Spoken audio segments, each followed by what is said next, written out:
The alarm clock read 5:43 a.m. when Cameron Brooks opened his eyes in the darkness of his bedroom 2 minutes before the buzzer would shatter what passed for sleep. He'd learned years ago that waking before the alarm gave him those extra seconds to prepare for consciousness, to remember where he was and why he was alone, to build the armor that would carry him through another day of performing normalcy for a 4-year-old who still asked when mommy was coming home. He silenced the alarm before it could sound muscle memory, guiding his hand in the pre-dawn blackness. The apartment was silent except for the ambient noise of Chicago waking up around him, traffic already building on South Halsted Street, 6 floors below the building's ancient heating system, clanking to life, someone in the unit above, running water through pipes that protested with sounds that suggested imminent, catastrophic failure. Cameron sat up, feet finding the floor, and allowed himself exactly 30 seconds of stillness before the day demanded motion. Those 30 seconds were his morning ritual, the brief window where he didn't have to be provider or protector or the single father holding together a life that had shattered 3 years ago on a rainy Thursday when a drunk driver ran a red light and destroyed his entire world in the time it took for steel to crumple and glass to shatter and his wife Rachel to stop breathing. 30 seconds. Then he stood and walked to the bathroom they shared with Lily's small bedroom, careful to be quiet because his daughter needed every minute of sleep she could get before Mrs. Rodriguez arrived at 6:15 to take her for the day. The mirror showed a man who looked older than 32, exhaustion written into features that used to be described as handsome back when Cameron had energy to care about his appearance. Brown hair that needed cutting, stubble that would have to wait for his day off to shave properly, shoulders that were broader than they'd been before he started working maintenance jobs that required lifting equipment designed to break your back. 3 justitos. That was what it took to keep them afloat in an economy that treated single parents like expendable resources. Mornings he worked maintenance at the Regency Crown Hotel, 6 a.m. to 2 p.m., $18 an hour for keeping the infrastructure of luxury functioning, while wealthy guests complained about water pressure and demanded immediate solutions to problems that weren't actually problems. Afternoons he drove delivery routes for a logistics company that paid $14.50 per hour plus bonuses if you hit impossible quotas, while navigating Chicago traffic that made every route feel like combat. Evenings when he could get the shifts, he picked up catering work or equipment repairs, cash jobs that didn't appear on tax forms, in which Cameron justified by telling himself that survival required moral flexibility. $42,000 a year gross income, $180,000 in debt from Rachel's medical bills and the funeral costs, and the 3 months when Cameron couldn't work because grief had made him non-functional. The math didn't work.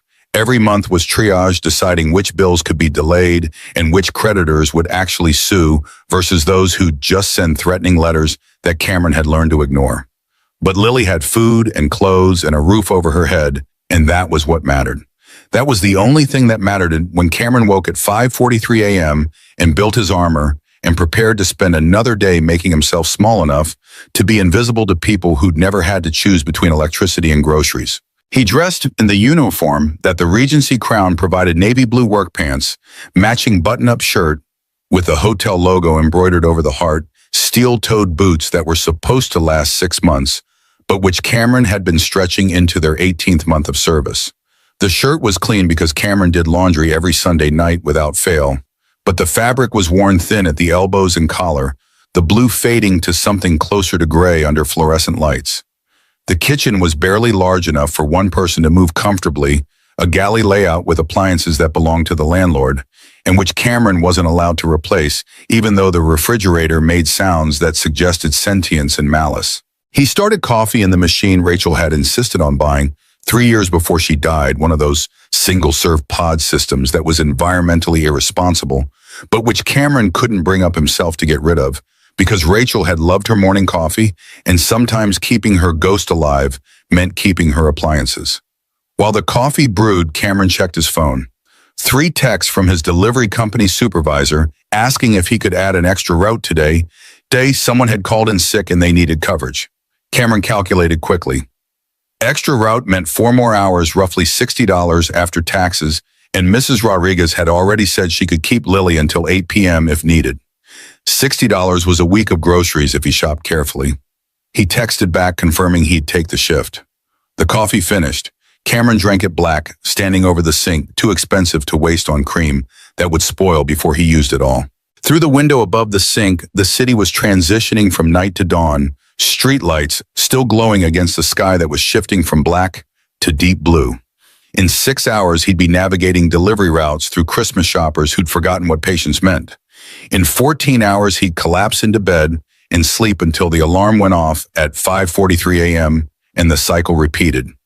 Lily's bedroom door was decorated with construction paper drawings she'd made in preschool flowers and hearts, and stick figures that were supposed to represent their family. Cameron paused outside, listening to her breathing through the door, the sound that had kept him tethered to sanity in the months after Rachel died, when grief suggested that maybe survival wasn't worth the effort. He opened the door quietly. Lily slept in her toddler bed, buried under blankets that featured cartoon characters Cameron didn't recognize, but which had been on sale at Target. Her blonde hair, Rachel's hair, not his, splayed across the pillow, small face peaceful in ways that only children could manage. She clutched her stuffed elephant, the one Rachel had bought when they found out they were having a girl back, when their biggest worry was whether the nursery color scheme matched and whether they were prepared for parenthood. They hadn't been prepared for parenthood. Nobody was, not really, but Rachel had been better at it than Cameron, natural maternal instincts that made her the parent Lily ran to first when she fell, or when nightmares came, or when she needed someone to understand emotions that 4-year-olds couldn't articulate. Now Lily only had Cameron, who'd learned through trial and error to do his best impression of both parents while constantly failing to be either one adequately. Cameron left Lily sleeping and returned to the kitchen, where he prepared her lunch for preschool peanut butter sandwich, because the school didn't have nut allergies this semester. Apple slices because fruit was required, juice box that was mostly sugar, but which Lily would actually drink. He packed it in the lunchbox that had frozen characters on it, then wrote a note on a napkin the way Rachel used to do. "Lilybug, you're the bravest girl I know. Love, Daddy." The notes were a ritual he'd maintained for 8 months now, ever since he had found the box of notes Rachel had written for Lily before she died, messages she'd prepared, knowing she might not survive long enough to deliver them in person. Cameron's notes weren't as good as Rachel's had been. He wasn't creative enough, didn't have her way with words, but he wrote them anyway because Lily needed to know someone was thinking about her during the hours when Cameron couldn't be there. At 6:13 a.m., Mrs. Rodriguez knocked 3 times in the pattern that meant everything was routine and safe. Cameron opened the door to find his neighbor standing in the hallway wearing the quilted bathrobe she lived in during winter months, her gray hair in curlers, holding the thermal mug of tea she brought with her every morning. Mrs. Rodriguez was 71 years old, retired from teaching elementary school, living alone since her husband died 6 years ago. She'd started watching Lily 2 years ago when Cameron's previous childcare arrangement fell through, and he'd been desperate enough to knock on her door and beg. She'd agreed to help temporarily, then temporary became permanent, then permanent became family. Her voice was soft, accented with the Spanish she'd spoken growing up in Puerto Rico before moving to Chicago in her 20s. "Mijo, you look terrible. Are you sleeping?" Cameron managed something approximating a smile. "Working. Same thing these days." "Not the same thing. Working is what you do during the day. Sleeping is what you do at night so you don't collapse." She stepped inside, assessing him with the same sharp eyes she'd probably used on students who tried to lie about homework. "When was the last time you took a day off? I'll take one when they start paying me enough to afford it." Mrs. Rodriguez made the disapproving sound that Cameron had learned meant she wanted to argue but recognized futility. Instead, she moved toward Lily's room with practiced efficiency, someone who'd been doing this routine long enough that she didn't need instructions. Cameron followed, watching as Mrs. Rodriguez gently woke Lily with the same patience Rachel used to have. His daughter's eyes opened, slowly, confused for the few seconds it took her brain to transition from sleep to waking, then focusing on Mrs. Rodriguez with recognition that immediately shifted to something that made Cameron's chest ache. "Is today the day Mommy comes back?" Lily's voice was sleep-rough but hopeful in ways that broke Cameron's heart every single time she asked the question she asked at least twice a week, despite every gentle explanation he had offered about how death meant not coming back. Mrs. Rodriguez glanced at Cameron with an expression that mixed sympathy and concern, then turned back to Lily with practiced deflection. "Today is Tuesday, mija. On Tuesdays, we have pancakes for breakfast, and then we go to the library. Remember, you wanted to get more books about cats. The redirection worked because 4-year-olds could be diverted by routine and promises of favorite things. Lily climbed out of bed, elephant clutched tight, and allowed Mrs. Rodriguez to guide her toward getting dressed, while Cameron stood in the doorway feeling like he'd failed at another small piece of parenting that Rachel would have handled better. He left at 6:28 a.m. with Lily still in her pajamas and Mrs. Rodriguez making reassuring sounds about pancakes and library trips. The commute to the Regency Crown took 43 minutes on the L train when trains ran on schedule longer when they didn't, which was most days. Cameron stood pressed between other early morning commuters who all shared the same exhausted expressions and the same careful avoidance of eye contact that characterized urban survival. The Regency Crown Hotel occupied 12 floors of downtown Chicago real estate that cost more per square foot than Cameron would earn in his lifetime. The building was all glass and steel and architectural statements about wealth, the kind of luxury establishment where guests paid $700 per night for rooms Cameron could fit his entire apartment inside. The lobby featured marble floors imported from Italy, crystal chandeliers worth more than his yearly salary, and furniture arranged in conversation groups that nobody ever used because wealthy people didn't come to hotels to socialize with strangers. Cameron entered through the service entrance on the building's north side, the pathway designed to keep staff invisible to guests who shouldn't have to acknowledge the humans who maintain their luxury. The employee break room was in the basement, a space with flickering fluorescent lights and folding chairs and a coffee machine that produced liquid that tasted like regret. His manager, Kevin, was already there nursing coffee and reviewing work orders on a clipboard that had seen better decades. Kevin was 47, balding, with the permanently stressed expression of someone who'd realized too late that hospitality management was just professional problem-solving for ungrateful people. He looked up when Cameron entered. "Brooks, good timing. We've got a situation in the presidential suite. Guest is complaining that the shower pressure isn't adequate." Kevin's tone suggested he knew the complaint was ridiculous, but they'd be addressing it anyway because guests who paid $2,000 per night got their shower pressure issues treated like national emergencies. Cameron nodded, already calculating the time this would take versus the dozen other issues that actually required attention. What do they mean by inadequate? Not hot enough or not enough volume? They said it feels weak, probably just need to check the valve restrictor. Kevin handed Cameron the work order with room number and details written in the shorthand that hotel maintenance staff developed over years of addressing problems that weren't actually problems. "Try to get this done before 8 when the day manager arrives. She's already on edge about Christmas gala preparations." The Christmas gala, right. That was tonight, the annual event where Chicago's wealthy elite gathered to congratulate themselves on their charitable donations while drinking champagne that cost more per bottle than Cameron earned in a day. The hotel had been preparing for weeks, transforming the ballroom into something that magazine photographers would describe as elegant, in which Cameron thought looked like someone had weaponized glitter and good taste. He took his tool bag from his locker and headed up the service elevator to the 12th floor, where the presidential suite occupied the entire northwest corner, with views of Lake Michigan that wealthy people paid premium rates to ignore while checking their phones. The guest who'd complained about water pressure wasn't in the suite, probably at breakfast spending $30 on eggs. So Cameron let himself in with his master key and went to work on a problem that took him 8 minutes to solve and which hadn't actually been a problem in the first place. The next 6 hours passed in the rhythm Cameron had learned to navigate without conscious thought. Broken ice machine on the 8th floor that just needed its filter replaced. Clogged toilet in room 412 that required professional discretion and absolutely no commentary about what guests flushed. Light fixture in the conference room that had burned out and which required a ladder and 20 minutes to replace with bulb that cost the hotel 14 cents and which they'd bill to their corporate client at $15.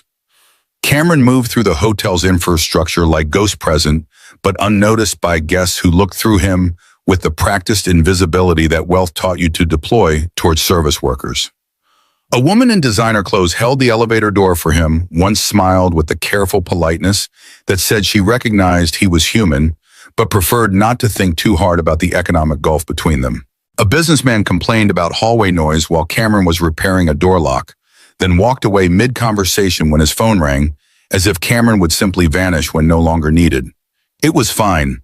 Being invisible was survival strategy, in spaces where visibility meant being blamed for things beyond your control. Cameron had learned to wear his uniform like camouflage, to speak only when spoken to complete his work with competence. That was noted but never praised, because praise required acknowledging that service workers were people rather than functions. Lunch was 15 minutes in the break room, eating the sandwich he'd packed because the hotel cafeteria charged employee prices that Cameron couldn't afford. He sat alone, scrolling through his phone, checking texts from Mrs. Rodriguez confirming Lily had eaten lunch and was currently napping, checking the delivery company app to see tomorrow's route assignments, checking his bank account, and watching the balance hover just above the threshold that would trigger overdraft fees. At 1:47 p.m., Kevin found him replacing air filters in the HVAC closet on the 6th floor. His manager's expression suggested news that wouldn't improve Cameron's day. "Brooks, I need a favor." The phrasing was request, but the tone was command disguised as polite inquiry. "Night shift maintenance called out sick. I need someone to cover the Christmas gala tonight. 6 p.m. to 2 a.m. time and a half." Cameron's mind calculated automatically. 8 hours at $27 per hour. $216 before taxes, roughly $180 after. That was groceries for 2 weeks, plus Lily's preschool supply fee that was due Friday. But it also meant calling Mrs. Rodriguez to ask if she could keep Lily overnight, meant rescheduling the delivery route he'd agreed to cover, meant another day of running on too little sleep. He agreed before his common sense could argue. "I'll take it. What do you need me to do?" Kevin's relief was visible. "Mostly just be available. Keep the service elevators running, handle any issues that come up. The event coordinators will be running around panicking about centerpieces and lighting, but your job is making sure the actual infrastructure doesn't fail. Should be easy money." Easy money. That was what managers said about shifts that were never actually easy, that always included complications nobody predicted and problems that required solutions beyond what training manuals covered. But Cameron needed the money more than he needed to point out that Kevin was being optimistic about how events actually went. He called Mrs. Rodriguez during his break, explained the situation with the apologies that came from asking too many favors from someone who'd already given too much. She agreed immediately because Mrs. Rodriguez was a better person than Cameron deserved, told him not to worry about Lily, said something about how God provided opportunities to those who worked hard enough. Cameron wasn't sure he believed in God anymore, hadn't since Rachel died, in ways that suggested either God didn't exist or didn't care, but he thanked Mrs. Rodriguez anyway, because arguing theology with a woman who'd sacrificed her evening for you seemed ungrateful. The delivery company supervisor was less understanding when Cameron called to cancel the extra route, reminded him that reliability was important for contractors who wanted to keep getting shifts, suggested perhaps Cameron should reconsider his priorities. Cameron listened to the lecture while counting the $216 he'd earned tonight versus the $60 he'd lose from canceling delivery, reminded himself that math mattered more than pride. Apologized for the inconvenience and promised it wouldn't happen again, even though they both knew it probably would. At 2:08 p.m., his regular maintenance shift ended. Cameron had 3 hours before the gala shift started, time he'd normally spend on delivery routes, but which now stretched empty. He could go home, try to sleep, but the apartment felt too quiet without Lily, and sleep had been elusive lately, even when exhaustion suggested it should come easily. Instead, he rode the L train to the preschool, where Lily attended half-days on Tuesdays and Thursdays, the state-subsidized program and that was supposed to prepare children for kindergarten, but which mostly just gave working parents somewhere safe to leave their kids for a few hours. The building was old, funding clearly inadequate based on the peeling paint and the playground equipment that had been obsolete 20 years ago. But the teachers were kind and the children were supervised, and Lily came home happy most days, which was all Cameron could afford to care about. He stood outside the chain-link fence watching Lily play with other 4-year-olds whose names he didn't know. His daughter was smaller than the other children's genetics from Rachel's family, giving her delicate features and slight build that made her look younger than she was. She played alone, mostly sitting in the sandbox, making structures from damp sand, while other children ran and shouted around her. The isolation worried Cameron in ways he couldn't articulate to people who'd ask. Lily had been social before Rachel died, eager to engage with other children, quick to laugh and play. After the accident, she'd withdrawn into herself, developed caution that suggested she understood on some level that the world took things away without warning.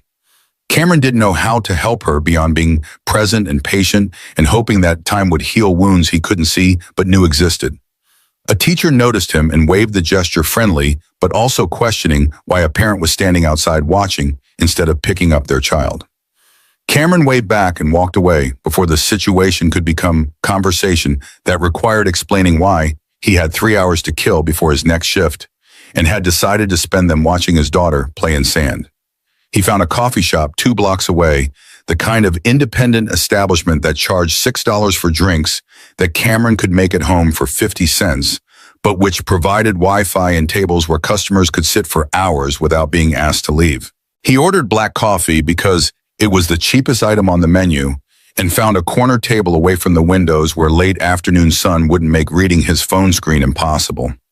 Email inbox showed 17 unread messages, mostly automated notifications from creditors who'd given up expecting payment and had moved into the threatening language phase. Cameron deleted them without reading. Student loan servicer wanting to discuss repayment options. Medical billing company suggesting payment plans that would stretch into decades. Credit card company that Rachel had opened 3 years ago for emergency expenses and which still carried the $5,000 balance from her funeral costs. All of it theoretical debt that existed in digital records, but which didn't affect daily survival as long as Cameron ignored it aggressively enough. Eventually, they'd sue or garnish his wages or do whatever creditors did to poor people who couldn't pay, but that was future Cameron's problem. Present Cameron just needed to make sure Lily had dinner tonight and breakfast tomorrow, and all the small certainties that made childhood stable. His phone buzzed with text from Kevin. Need you here by 5:30 for gala briefing. Event coordinator wants to review emergency protocols.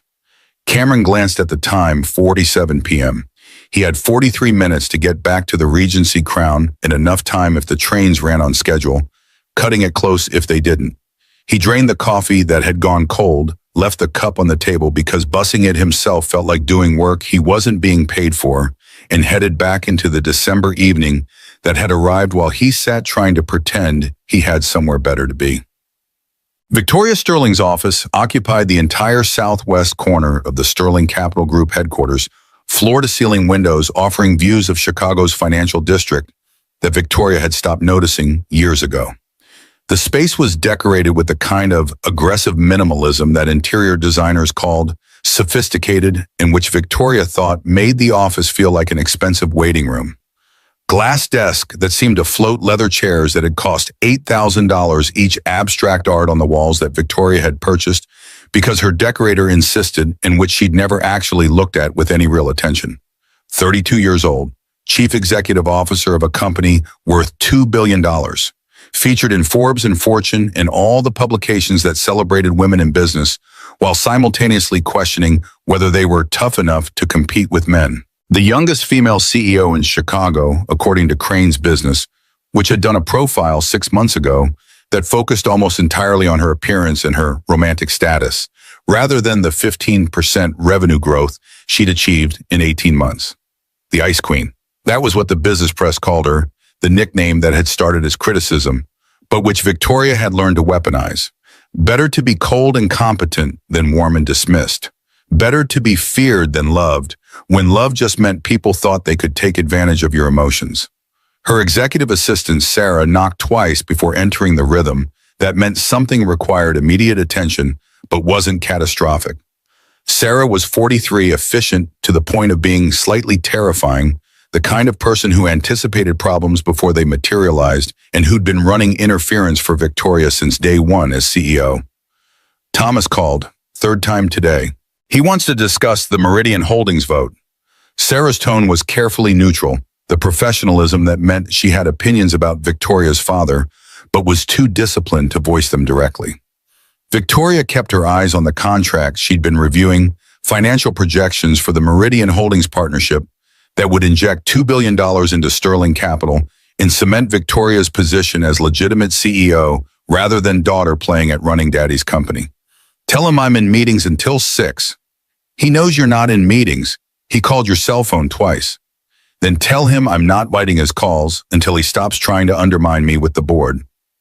Sarah's expression didn't change, but Victoria could feel the judgment radiating from her assistant like heat from a furnace. Sarah had worked for Thomas Sterling before Victoria had watched the company founder build his empire from single-hangar aviation operation in 1988 through 37 years of aggressive expansion into the diversified capital group it was today.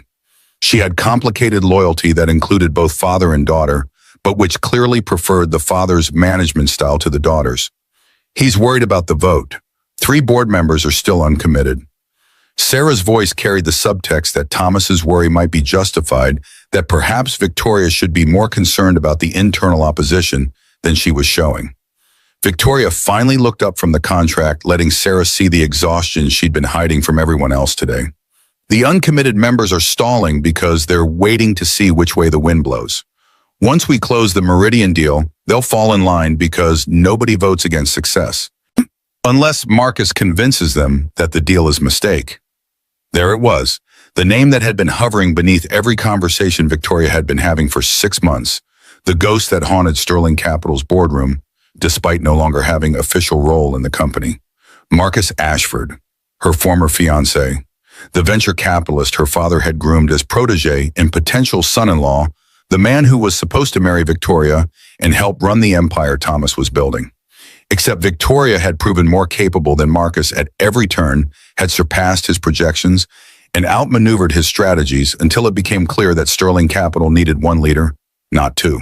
Thomas had chosen his daughter, and Marcus had responded by making himself indispensable, in other ways, cultivating relationships with board members, positioning himself as trusted advisor, ensuring that even after Victoria broke their engagement and effectively forced him out of day-to-day operations, his influence remained embedded in the company's power structure. For 6 months, Marcus had been systematically dismantling what Victoria was trying to build. Not overtly, that would be too obvious, too easy to counter. Instead, he operated through whisper campaigns and strategic lunches with board members, planting seeds of doubt about Victoria's judgment, questioning whether she was emotionally stable enough to handle the pressure of running a multi-billion-dollar organization, suggesting that perhaps Thomas should consider returning from semi-retirement to provide steadier leadership. And it was working. Not completely, not yet, but Victoria could feel the ground shifting beneath her, the way sailors reportedly felt the sea change before storms arrived. Board members who'd been loyal were starting to ask careful questions. Investors who'd committed capital were requesting additional assurances. The business press that had celebrated her appointment was now publishing think pieces about whether she'd proven herself or just been coasting on her father's reputation. The Meridian Holdings partnership was supposed to end the speculation. $2 billion in committed capital expansion into markets. Sterling Capital had never penetrated validation from one of the most respected investment groups in the country. Once that deal closed, Marcus's whisper campaign would lose credibility because success was the only argument that mattered in business.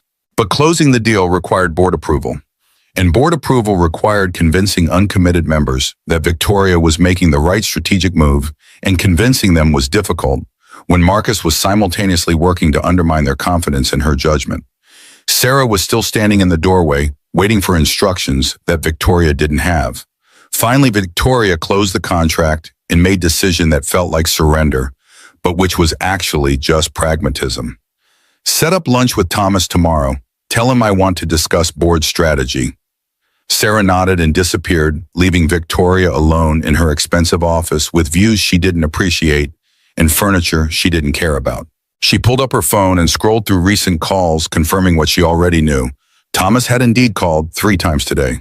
Marcus had called twice using the number Victoria had blocked, but which apparently he'd replaced.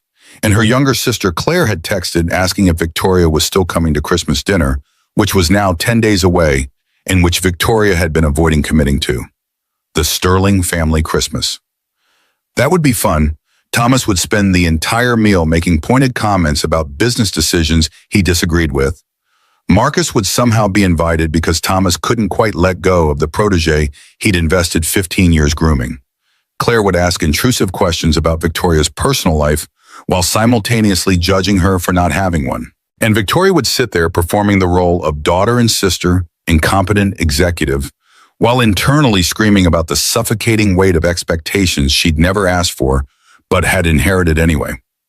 Her phone buzzed with reminder Christmas gala tonight at the Regency Crown Hotel, 7 p.m. Start black tie, required attendance mandatory because Meridian Holdings executives would be there, and this was the opportunity to demonstrate that Sterling Capital was stable and professional despite whatever rumors Marcus was spreading. Victoria had been dreading the gala for weeks. Not because she disliked events, she'd learned to perform charm and confidence at business functions the same way she performed everything else. But because Marcus would definitely be there, would find ways to corner her in conversations that looked friendly to observers, but which were actually psychological warfare disguised as small talk. She'd broken their engagement 8 months ago after discovering that Marcus had been systematically positioning himself to take over Sterling Capital. Once they were married, not overtly hostile takeover, just strategic maneuvering that would have resulted in Thomas retiring, Victoria transitioning to some symbolic role, and Marcus becoming de facto CEO of the company Victoria had been trained to run since she was 14 years old. When she'd confronted him with the evidence board meeting notes, strategic memos, conversations with investors, where Marcus positioned himself as the real power behind Sterling Capital, he'd looked genuinely surprised that she was upset. As if consolidating power after marriage was natural progression of their relationship rather than betrayal of everything she'd worked for. She'd called off the wedding 3 weeks before the ceremony, lost deposits on venue and catering and flowers, faced questions from guests who'd already made travel plans, endured sympathetic comments from business acquaintances who assumed Marcus had broken her heart rather than understanding she'd broken his ambitions. His response had been calm, measured, terrifying. "You'll regret this. Everything you think you've built, I helped construct. Without me, you'll discover how fragile it all is." For 6 months, he'd been proving his point. Piece by piece, relationship by relationship, whisper by whisper, he was dismantling her credibility and demonstrating that perhaps she couldn't run Sterling Capital without the man her father had spent 15 years grooming for exactly that purpose. The stalking had started gradually. Phone calls that Marcus claimed were about business, but which Victoria recognized as attempts to maintain control. Appearing at her office building's lobby during lunch hours, always with plausible excuse about meeting someone else, but somehow present when Victoria was leaving. Showing up at her gym at 5 a.m., coincidentally using the equipment near hers, making casual conversation that felt scripted. Nothing illegal, nothing that would justify restraining order. Just steady pressure reminding Victoria that Marcus knew her schedule, knew her routines, knew how to appear in her life without invitation and without consequence. Sarah returned with tablet, showing Victoria's schedule for the rest of the day. Hair and makeup arrive at 5:30, car service at 6:45. Gala begins at 7, but Meridian executives aren't arriving until 7:30 per their assistant. Victoria nodded, already mentally exhausting the performance she'd be delivering tonight. The smile that looked genuine, the small talk that seemed effortless, the confidence that suggested she absolutely wasn't being systematically destroyed by her ex-fiancé, while her father questioned whether she deserved to run his company. Anything else? Sarah hesitated. The pause that meant she was about to overstep boundaries in ways that technically exceeded her role as assistant, but which she'd do anyway because someone needed to say uncomfortable truths. "You look exhausted. When was the last time you slept properly?" "I'll sleep when Marcus stops trying to destroy my company." "That's not sustainable, and you know it. You're running yourself into the ground, and eventually the board will notice, and then Marcus won't need to whisper campaign because your collapse will be obvious to everyone." The words were harsh but accurate, the kind of honesty that Victoria paid Sarah to deliver even when she didn't want to hear it. But knowing Sarah was right didn't change the fundamental mathematics of survival. There were only 24 hours in a day, and Victoria needed all of them to fight battles on multiple fronts simultaneously. "I'll take a vacation after Meridian closes. Beach somewhere, disconnect completely." The promise was lie they both recognized, but neither acknowledged directly. Sarah left, and Victoria returned to reviewing contracts, financial projections that blurred together as exhaustion made concentration difficult. She had 3 hours before she needed to start preparing for the gala, 3 hours to accomplish work that required 3 hours to be CEO instead of woman who was being systematically destroyed by man who'd claimed to love her. Her phone buzzed again. Unknown number, Chicago area code. Victoria almost declined until she saw the preview of the text message that made her stomach drop. "Looking forward to seeing you tonight. We should talk about the Meridian deal. M. Marcus." Using a new number she hadn't blocked yet, demonstrating once again that he knew exactly where she'd be and when, that her schedule wasn't private, that even her attempts to avoid him could be circumvented with minimal effort. Victoria deleted the message and blocked the number, aware that Marcus would just acquire another one and repeat the pattern tomorrow. The phone buzzed immediately with second message from different unknown number. Blocking me doesn't change anything.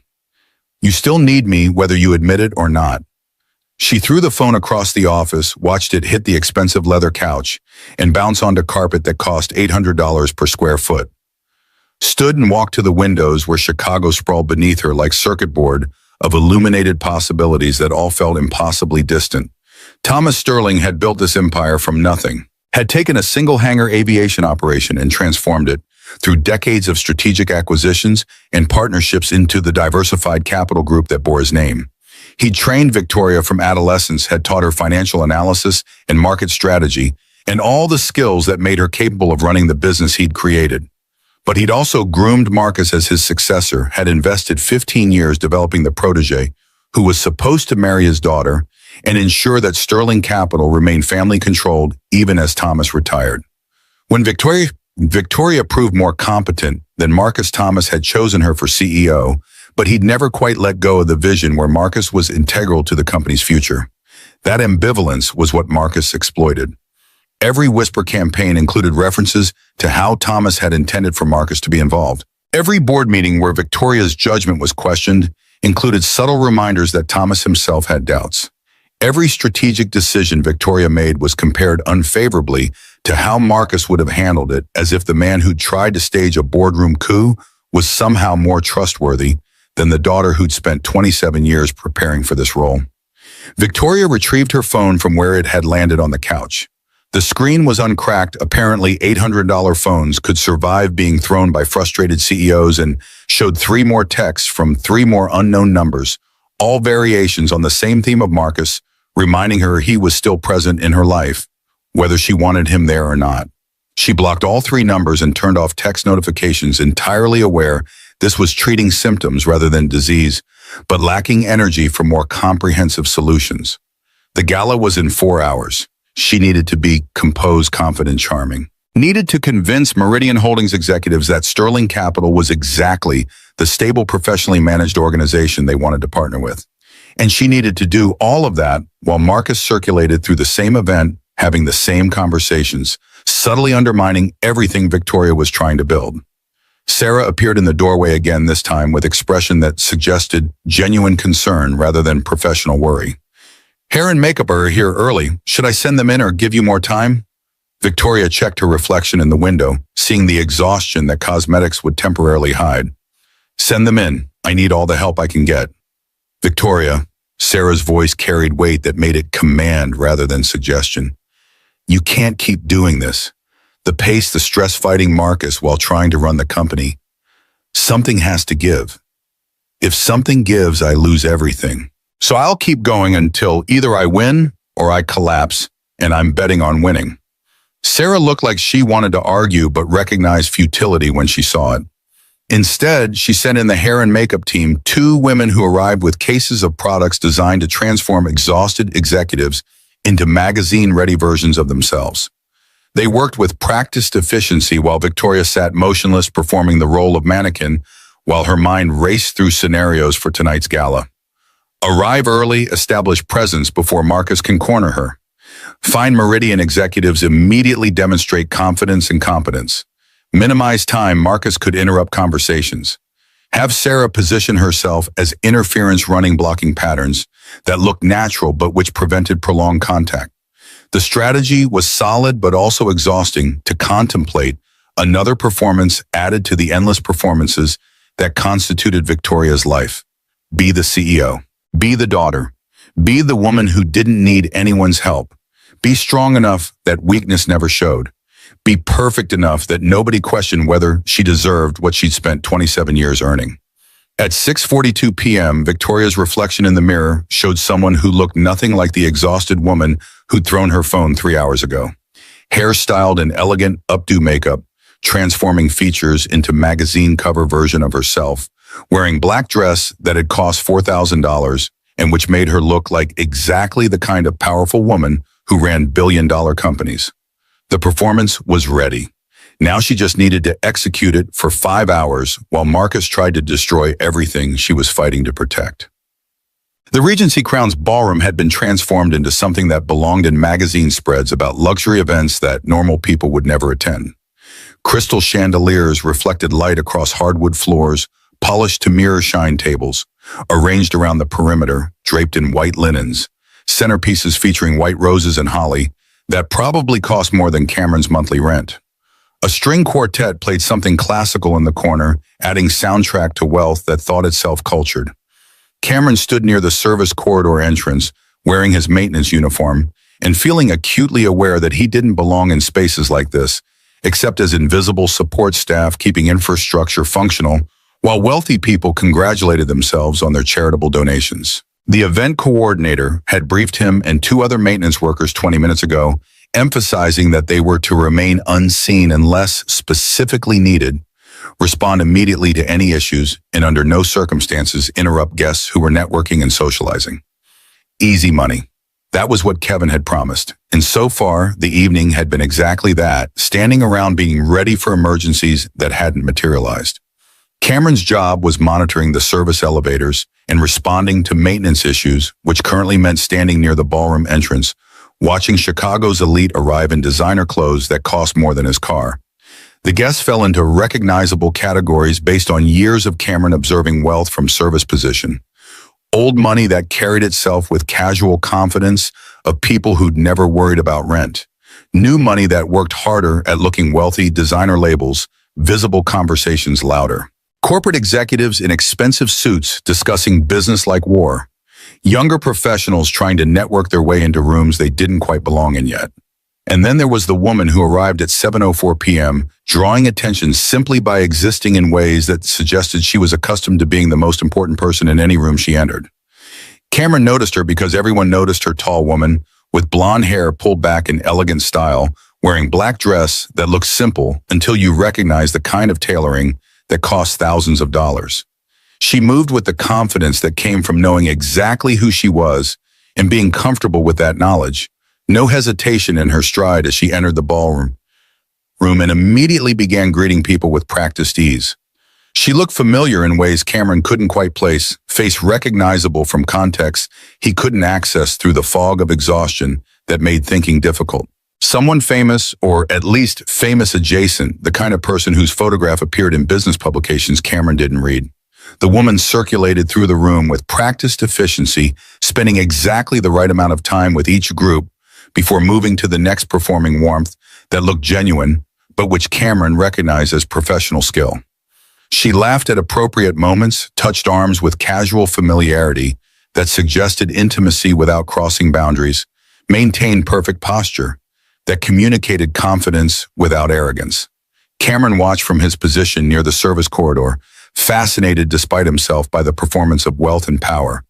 This was a woman who'd learned to weaponize charm, who understood that business happened in rooms like this, rather than boardrooms, who knew that the right conversation at a Christmas gala could be worth millions in contracts and partnerships. She paused near the windows overlooking Chicago's skyline, accepting champagne from a server who materialized with the timing that suggested staff had been briefed about her preferences. For just a moment, her composure slipped, exhaustion visible in the way her shoulders dropped fraction of an inch, guard lowering when she thought nobody was watching. Then she saw something across the room that made her entire body tense. Cameron followed her gaze to see a man in expensive suit standing near the ballroom entrance, scanning the crowd with expression that suggested he was looking for someone specific. The man was late 30s, silver hair at temples that made him look distinguished, wearing confidence that felt performative rather than natural. Cameron watched the woman's reaction, the way her hand tightened on the champagne glass, the way her breathing changed, the way she started looking for exits, with the subtle desperation of someone who just recognized threat. This wasn't business rival or uncomfortable acquaintance. This was fear manifesting in someone who'd learned to hide fear so effectively that most people would miss the signs. The woman turned and started walking toward the service corridor, where Cameron stood, movements quick. Without being obvious, someone retreating while trying not to appear like they were retreating. Hurry, swept the room one more time, confirming that the man hadn't seen her yet. Then she ducked behind the column where Cameron was standing. Up close, she was younger than he'd initially thought, early 30s maybe, though expensive skincare and professional styling made age difficult to assess. Her breathing was rapid, controlled panic that she was fighting to suppress, and when she looked up at Cameron, her eyes showed something he recognized from his own reflection in mirrors after Rachel died. Terror, absolute terror, barely contained by will and social conditioning. Her hands shot out and grabbed Cameron's collar with surprising strength for someone wearing an evening gown. Her voice was low, urgent, carrying authority that suggested she was used to giving orders that people followed immediately. "Pretend to be my husband. Right now." Cameron's brain stuttered, trying to process the request that made no sense, opening his mouth to ask what she was talking about when she pulled him closer and kissed him. The lobby didn't fall silent. Cameron would remember later that conversations continued. Music kept playing. The event proceeded exactly as it had been before. But in his awareness, everything stopped except the sensation of being kissed by a stranger in front of 200 people who were now definitely noticing the blonde woman in the black dress kissing a maintenance worker near the service corridor. The kiss lasted maybe 5 seconds. To Cameron, it felt like falling through ice into dark water, disorientation and cold, and the immediate understanding that his life had just changed in ways he couldn't predict. When she finally pulled back, her hand was still gripping his collar, and he could feel her trembling, with the kind of full-body shaking that came from nervous system in complete revolt. Across the room, the silver-haired man stood frozen, face draining of color as he processed what he was seeing. His expression cycled through shock to disbelief to something darker that Cameron couldn't quite identify, but which looked like rage carefully suppressed beneath social conditioning. The woman was still gripping Cameron's collar, still trembling, still looking at him with eyes that begged for help even as her voice came out commanding. "Come with me." She pulled him toward the service corridor, movements quick without running, someone executing strategic retreat that was supposed to look casual. Cameron followed because his brain hadn't caught up with events yet, because the woman clearly needed help, because instinct that had once made him good at emergency response was screaming that this situation required immediate action, even if he didn't understand what that action should be. The service corridor was utilitarian contrast to the ballroom's luxury concrete floor, exposed pipes, fluorescent lights that buzzed with frequency suggesting imminent failure. The woman released Cameron's collar and leaned against the wall, breathing like she'd just finished marathon. Up close, without the ballroom's strategic lighting and her public performance, she looked younger and more vulnerable. The perfect styling couldn't quite hide the exhaustion in her eyes, the tension in her shoulders, the way her hands shook as she pressed palms against the concrete wall, like she needed physical contact with something solid to anchor herself. Cameron found his voice, finally words coming out confused and concerned in equal measure. "What are you doing?" She pressed palms against her eyes, composure cracking further. "I'm sorry, God, I'm so sorry. I just saw him and I panicked." "Saw who?" "My ex-fiancé. He's been following me for months, and when I saw him tonight, I needed to do something that would throw him off, something he wouldn't expect." She lowered her hands, eyes red-rimmed, mascara starting to smudge, despite whatever expensive waterproof formula her makeup artist had used. "So you kissed a complete stranger?" "Yes, and I know that's insane, but I was out of options and you were there and..."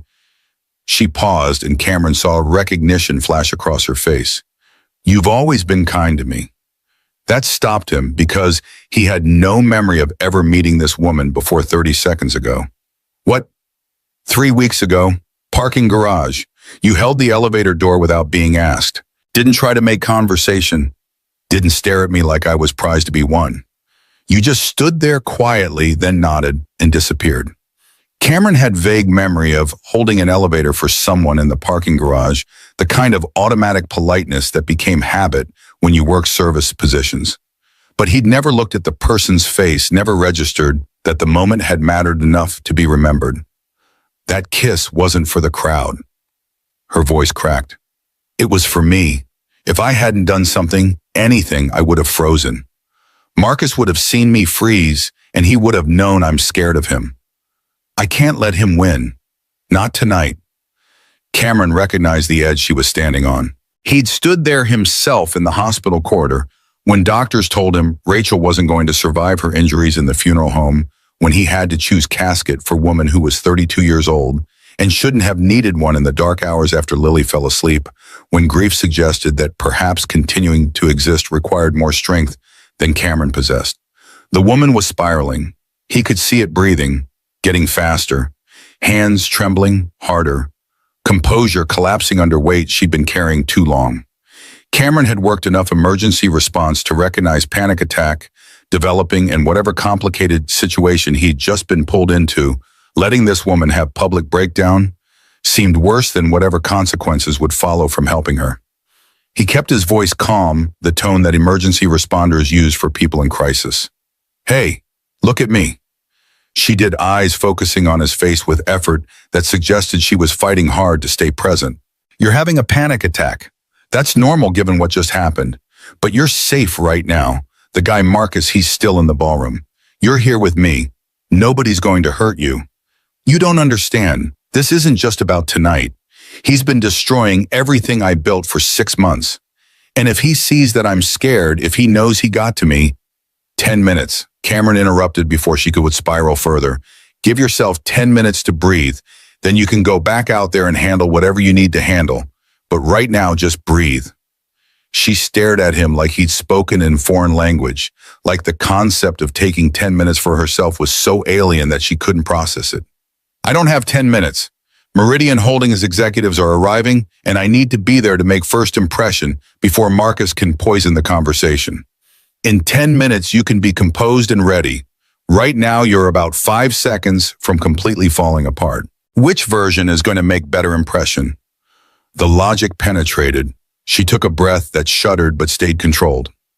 10 minutes. 10 minutes. Then you go back out there and convince whoever needs convincing that you're exactly as competent as you actually are. Something flickered in her expression, surprise maybe, or recognition that this stranger in a maintenance uniform somehow understood what she needed to hear. She straightened shoulders, pulling back CEO, sliding back into place like the armor she'd temporarily removed. "What's your name?" "Cameron Brooks." "I'm Victoria Sterling." She extended her hand like they were at a business function instead of a service corridor where she'd just had a panic attack. "Thank you for helping and for not asking questions." Cameron shook her hand, noting the manicure that probably cost more than his weekly groceries and the strength in her grip that suggested someone who'd learned to project confidence through physical presence. Questions seemed like they'd just make this more complicated. "They would," Victoria managed a smile that didn't reach her eyes. "I need to ask you something and you're absolutely allowed to say no. Actually, you should probably say no because this is insane and inappropriate and I have no right to ask." Cameron had a feeling he knew where this was going, and every rational part of his brain was screaming that he should extract himself from this situation before it became whatever complicated mess Victoria was about to propose. But the part of him that had once been good at emergency response, that had learned to help people in crisis even when helping was complicated, couldn't quite walk away from someone who looked like they were drowning. 10 minutes. "You said you needed 10 minutes to decide how to handle Marcus. What happens after 10 minutes?" "After 10 minutes, I go back out there and face him. But if I'm alone, when I do that, he'll see it as weakness. He'll use tonight against me with the board, tell them I can't handle pressure, suggest that maybe I'm not stable enough to run Sterling Capital." She paused, and Cameron could see her calculating weighing risk versus reward with the speed that suggested she made complex decisions under pressure regularly. "But if I walk out there with someone, if Marcus sees that I'm not alone, that I've moved on, it changes the dynamic, takes away his leverage." "So you want me to stand next to you while you talk to these Meridian people?" "Yes, for the rest of tonight. Maybe the next few days until the contracts are signed and Marcus can't touch them." The request was insane. Cameron knew it was insane. He had Lily waiting at Mrs. Rodriguez's apartment, had delivery shifts tomorrow, had carefully balanced life that didn't include pretending to be someone's husband at business events where he clearly didn't belong. But he also knew what it felt like to face worse moments alone. Knew what it meant when someone said they needed help, even when asking for help cost them pride and control, and all the things that people like Victoria had learned to never show vulnerability about. "I'm a maintenance worker. I don't know anything about your world. I'm going to mess this up." Victoria's expression shifted to something that might have been hope trying to break through desperation. "You already saved me once tonight. When you called yourself..." She stopped processing what Cameron had just implied. "Wait, you'll do it." Cameron thought about Lily's question from last week. "Daddy, if someone needs help, are we supposed to help them?" He'd said yes because that was the answer parents were supposed to give their children, the principle that suggested the world worked better when people helped each other instead of walking away. Keep your money. The words came out before Cameron could reconsider them. If I do this, I'm not doing it for a paycheck. Then why would you do it? Because 3 years ago, a nurse had held his hand in the hospital and told him he didn't have to face the worst night alone. Because Lily asked questions about helping people, and Cameron wanted to tell her, yes, people did help when help was needed. Because this woman had looked at him like he was real person rather than invisible service worker, and that mattered more than it probably should. Because nobody should have to deal with this alone. Victoria's eyes went bright with tears. She blinked back before they could fall. Okay, just stand next to me. Let Marcus see that I'm not frozen, that's all I need. They stepped back into the ballroom like actors taking the stage. Victoria's hand slid into the crook of Cameron's elbow, fingers digging in with pressure that communicated how much control she was exerting to appear casual. The crowd had mostly returned to their conversations, but heads still turned, whispers rippling through the room as wealthy people processed the image of Victoria Sterling with maintenance worker. Cameron could feel their assessment, the calculation happening behind polite faces as guests tried to determine who he was and why Victoria was touching him, and whether this was something that mattered or just odd moment that would be forgotten by morning. They crossed toward the windows where a small group had gathered around older couple who radiated the kind of casual wealth that came from decades of success. Marcus stood on the periphery of this group, silver hair catching the chandelier light, eyes tracking Victoria's approach with predatory focus that made Cameron's protective instincts activate, despite having known this woman for less than 15 minutes. Up close, Marcus looked exactly like the kind of man Cameron had learned to distrust on instinct, too polished, too confident, smiling with mouth while eyes calculated. He watched Victoria approach with expression that cycled through surprise to confusion, to something darker, possessive anger and barely controlled beneath social conditioning. His voice was smooth when he spoke, carrying just enough volume that nearby guests could hear. Victoria, I didn't realize you'd be bringing a guest. Victoria's grip on Cameron's elbow tightened steel beneath silk. Marcus, I didn't realize you'd be here at all. The Meridian Holdings team invited me personally. They value my insights on Sterling Capital's strategic direction. The threat was casual, delivered with a smile that didn't reach his eyes. How interesting that you're suddenly so concerned about my business relationships. Not sudden at all. Victoria's smile matched his for false warmth. I've always been concerned about people who try to undermine Sterling Capital, though I see your taste in passive-aggressive comments hasn't improved. Marcus's gaze slid to Cameron, assessment, dismissive and cruel simultaneously. Though I see your taste in companions hasn't improved either. Something shifted in Cameron, protective instinct overriding the trained invisibility that service workers learn to survive with. He extended his hand with confidence. He absolutely didn't feel aware that every person nearby was watching this interaction. Cameron Brooks, Victoria's husband. The word dropped into the conversation like stone into still water. Nearby guests went silent. The older couple who'd been talking with Marcus turned to stare, and Marcus's face went through expressions too fast to catalog: shock, disbelief, rage, forced control. Husband, Marcus repeated the word like it was a foreign concept he needed to process. That's interesting. I don't recall hearing about a wedding. That's right. Cameron glanced at Victoria, seeing her nod slightly. We've been married about a year now. Isn't that right, honey? Victoria's voice came out steady, despite the way her hand was trembling against his elbow. A year and 2 months. We had a small ceremony. Very private. How convenient. Marcus's voice hardened. How convenient that no one knew about this marriage. That you've never mentioned a husband to the board. That there are no records of a wedding license. We didn't see the need to make an announcement. Cameron kept his voice level, channeling every lesson he'd learned from emergency response about staying calm when people were actively hostile. Some things are worth keeping between the people who matter. The older couple, the Meridian Holdings executives, Cameron realized were staring openly, now expressions shifting from confusion to something that looked like approval. The woman actually smiled at Victoria, raising her champagne glass in small gesture of congratulation. It was working. Whatever desperate gambit Victoria had initiated, it was actually working because Marcus looked like someone had rearranged his chessboard without permission, and he couldn't quite figure out how to respond. Victoria's voice carried just enough warmth to sound genuine. If you'll excuse us, Marcus, we should say hello to Richard and Patricia from Meridian Holdings.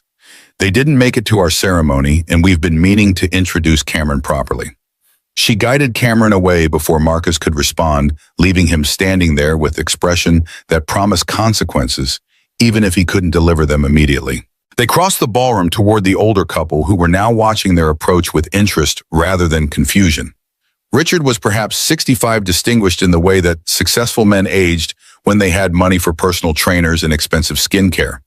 Patricia was similar age, wearing diamonds that caught the light and suggested decades of wealth rather than new acquisition. They both radiated the casual confidence of people who'd been important for so long that performance was unnecessary. Victoria's hand was still gripping Cameron's elbow hard enough that he'd probably have bruises tomorrow, but her voice came out warm and professional as she made introductions. Richard, Patricia, I'd like you to meet my husband, Cameron Brooks. Cameron, Richard, and Patricia Chen from Meridian Holdings. Cameron shook hands and tried not to think about how these people could probably tell from his calluses exactly what kind of work he did for a living. Richard's grip was firm, assessing the handshake of someone who made judgments quickly. Patricia's hand was soft manicured, her smile genuine in ways that suggested she was actually pleased to meet him rather than just performing politeness. Patricia's voice carried genuine warmth. It's lovely to finally meet you, Cameron. Victoria has been keeping you quite the secret. We prefer to keep our personal lives private. Cameron kept his voice steady, aware that he was improvising without script, and that any moment he could say something that would expose the entire deception, especially given how public Victoria's professional life is. Richard nodded like this made perfect sense. Quite right. The business press can be invasive. Better to maintain some boundaries. He glanced at Victoria. Though I'm surprised Thomas never mentioned you had married. He and I play golf twice a month, and he's never brought it up. Victoria's hand tightened further on Cameron's elbow. My father and I have a complicated relationship regarding my personal life. He had expectations about who I should marry that didn't align with my choices. Patricia made sympathetic sound. Family expectations can be difficult to navigate, but ultimately you have to live your own life, not the one your parents designed for you. They talked for another 10 minutes, easy conversation about holidays and Chicago weather, and the logistics of Meridian Holdings' proposed partnership with Sterling Capital. Cameron said as little as possible, letting Victoria carry the conversation, while he stood beside her, projecting whatever version of supportive husband seemed appropriate for situations he'd never experienced and didn't understand. Marcus kept his distance through the rest of the evening, but Cameron could feel him watching, calculating, adjusting whatever strategy he'd had before encountering this new information, that Victoria was apparently married to a maintenance worker nobody knew existed. At 11:17 p.m., Victoria's composure finally fractured. Cameron felt it in the way her hand started shaking against his elbow and the way her breathing changed in the subtle shift from controlled performance to someone who'd been performing too long and was about to collapse. He leaned close enough that his voice wouldn't carry beyond her hearing. Service corridor. Now. She didn't argue, just let him guide her away from the ballroom with practiced ease that suggested she'd been waiting for permission to stop performing. The service corridor was blessedly empty, fluorescent lights buzzing with their characteristic frequency, while Victoria put her back against concrete wall and slid down until she was sitting on the floor. Cameron knelt beside her, aware that his maintenance uniform was now probably ruined from the concrete dust, but caring less about that than about the fact that Victoria was having full breakdown in service corridor wearing $4,000 dress. I can't believe I just did that. Her voice was hollow shock setting in as adrenaline faded. I kissed a stranger, lied to everyone, told Richard and Patricia that you're my husband when you're, she gestured vaguely at his uniform. When I'm what, a maintenance worker? Cameron kept his voice gentle because she was clearly spiraling. That's what I am. If that's a problem, you should have thought about it before you kissed me in front of 200 people. Victoria laughed, broken sound that was half sob. The worst part is, it worked. Did you see Marcus's face? He didn't expect it, couldn't process it. And Richard and Patricia actually seemed happy for me. Like marrying maintenance worker was somehow more respectable than whatever Marcus had been telling them about me. Cameron filled paper cup with water from the service corridor fountain, brought it back and pressed it into her hands. The weight seemed to ground her breathing, starting to slow as shock faded into exhaustion. What happens now? Cameron finally asked the question that had been building since Victoria kissed him. Marcus is going to investigate me. He's going to figure out I'm not actually your husband and then whatever you accomplish tonight falls apart. Victoria's laugh was bitter. Then I'll tell him it is none of his business, that my personal life is exactly that personal. That whether you and I are legally married or just together, it doesn't change anything about my competence to run Sterling Capital. Except he'll use it against you. Tell the board you're lying to investors. Use tonight as proof that you're unstable. Probably, Victoria took a shaky breath, which is why I need to ask you for more than 10 minutes. Cameron had known this was coming, but hearing it still made his stomach drop. How much more? The Meridian Holdings partnership is contingent on board approval. My board is split between members who trust me and members who think Marcus might be right about my judgment. If I walk back into Sterling Capital on Monday alone, if they see that Marcus rattled me tonight, they'll start second-guessing everything. She looked up at Cameron with eyes that showed exactly how much it cost her to ask for help. But if you walk in there with me, if they see that I'm stable, that I've moved on from Marcus, that I have support system, it changes the narrative. Makes me the woman who recovered from bad engagement instead of the unstable CEO who can't handle pressure. You're asking me to keep pretending to be your husband. Yes, not forever, just until the Meridian contracts are signed. 2 weeks, maybe 3. After that, you can go back to your life and I'll go back to mine and we'll have helped each other through temporary crisis. Cameron thought about Lily waiting at Mrs. Rodriguez's, thought about his 3 jobs and his carefully balanced life and all the sensible reasons to say no to what Victoria was proposing. Then he thought about the way she'd looked when she buckled in this corridor earlier, about the terror in her eyes, when she'd seen Marcus, about the fact that she was fighting battle alone against someone who was systematically destroying everything she'd built. I have a 4-year-old daughter. I work 3 jobs. My life is complicated in ways that don't fit into your world. I know, and I'm not asking you to change your life. I'm asking you to let me into it temporarily. We can figure out logistics. I'll make sure Lily's comfortable, whatever you need. What I need is for my life to make sense again. Cameron heard the exhaustion in his own voice. But that ship sailed the moment you kissed me. Victoria's expression shifted to something that might have been hope. Is that a yes? Cameron thought about Lily's question, about helping people, about the nurse who'd held his hand 3 years ago, about all the small moments when someone had helped him survive the worst and how maybe now he could be that person for someone else. 2 weeks until your contracts are signed. Then we figure out how to end this without destroying whatever you've accomplished. Thank you. Victoria's voice cracked. Thank you, Cameron. I know this is insane. I know I have no right to ask, but thank you. They sat in the service corridor while the gala continued without them.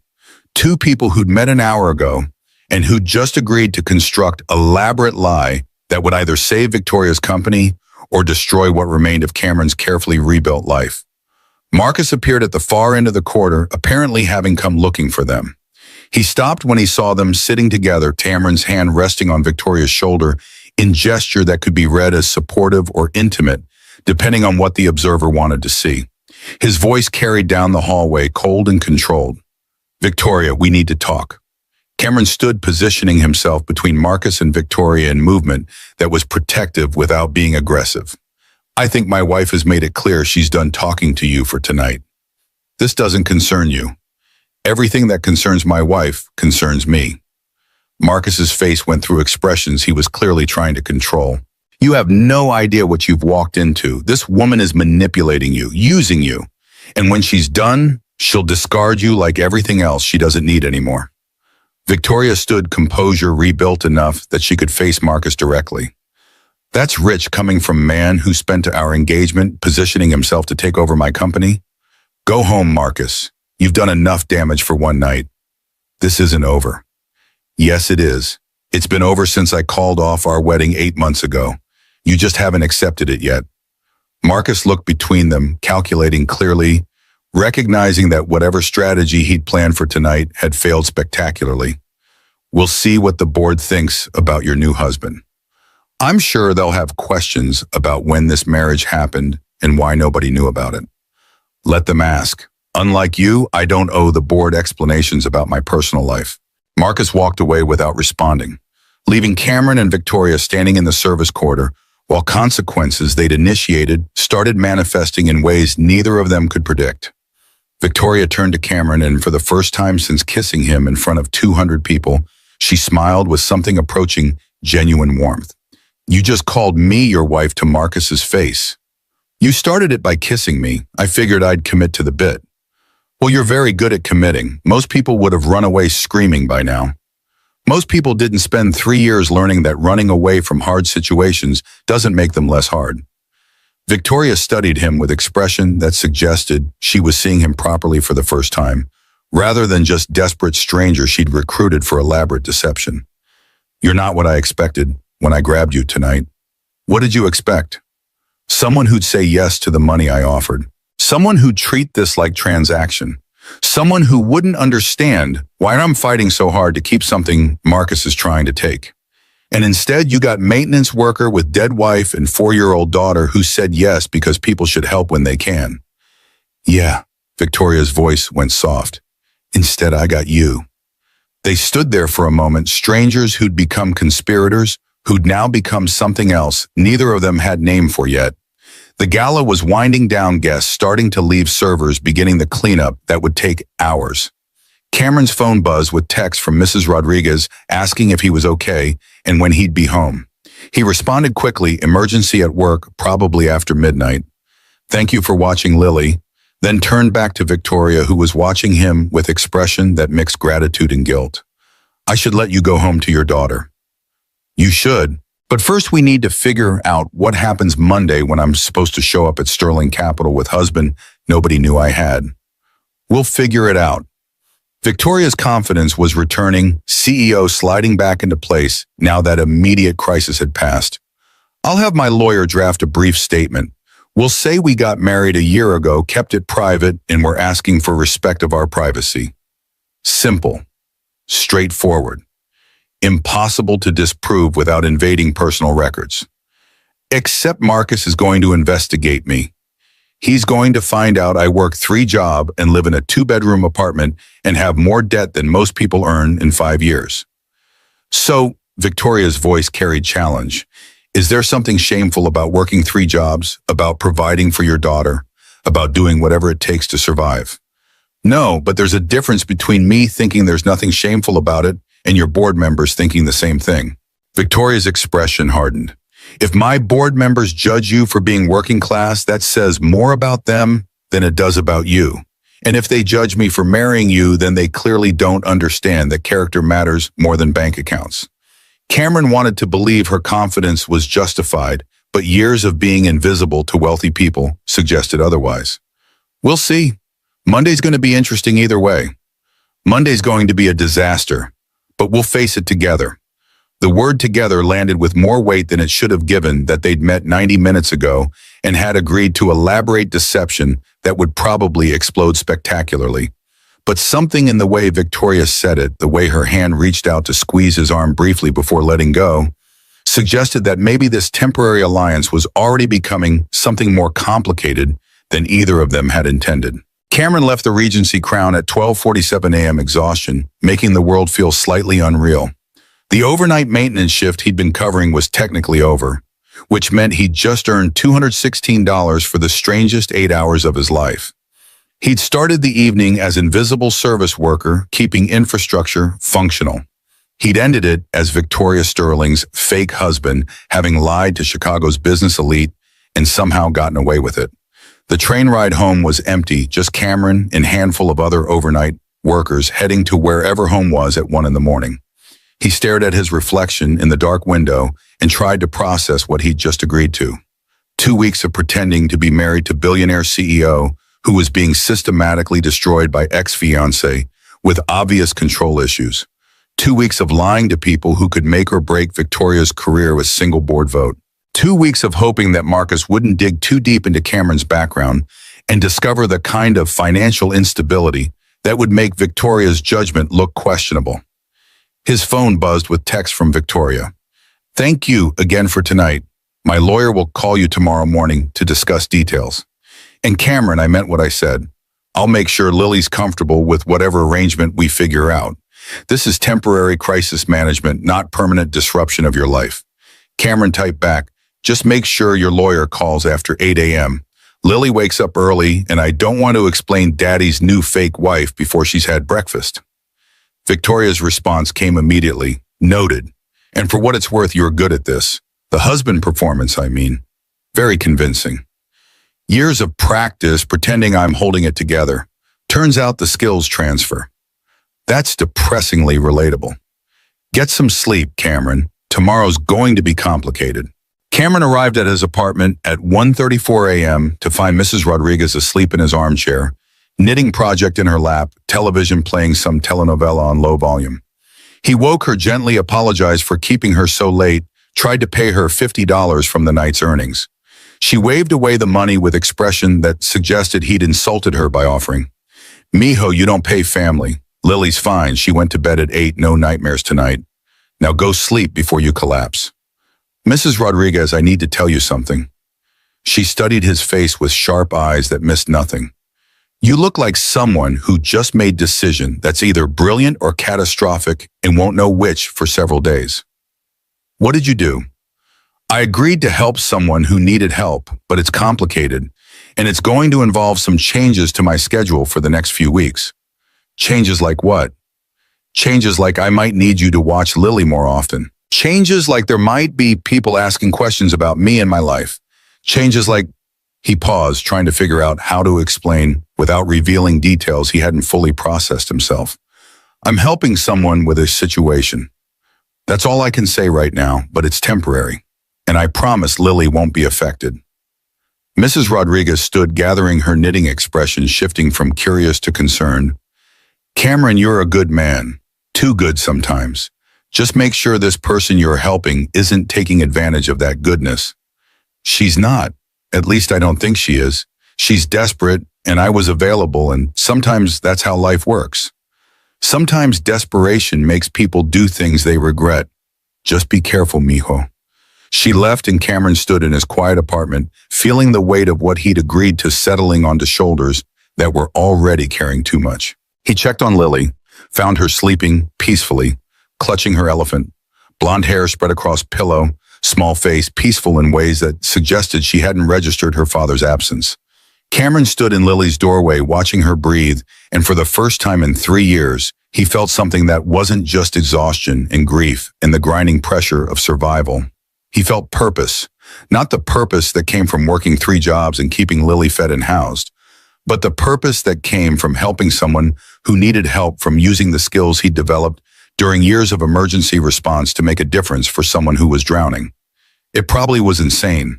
It probably would end badly, but Cameron had stopped believing in good endings 3 years ago when Rachel died, and if he was going to make catastrophic decisions, at least this one involved helping someone instead of just surviving another day.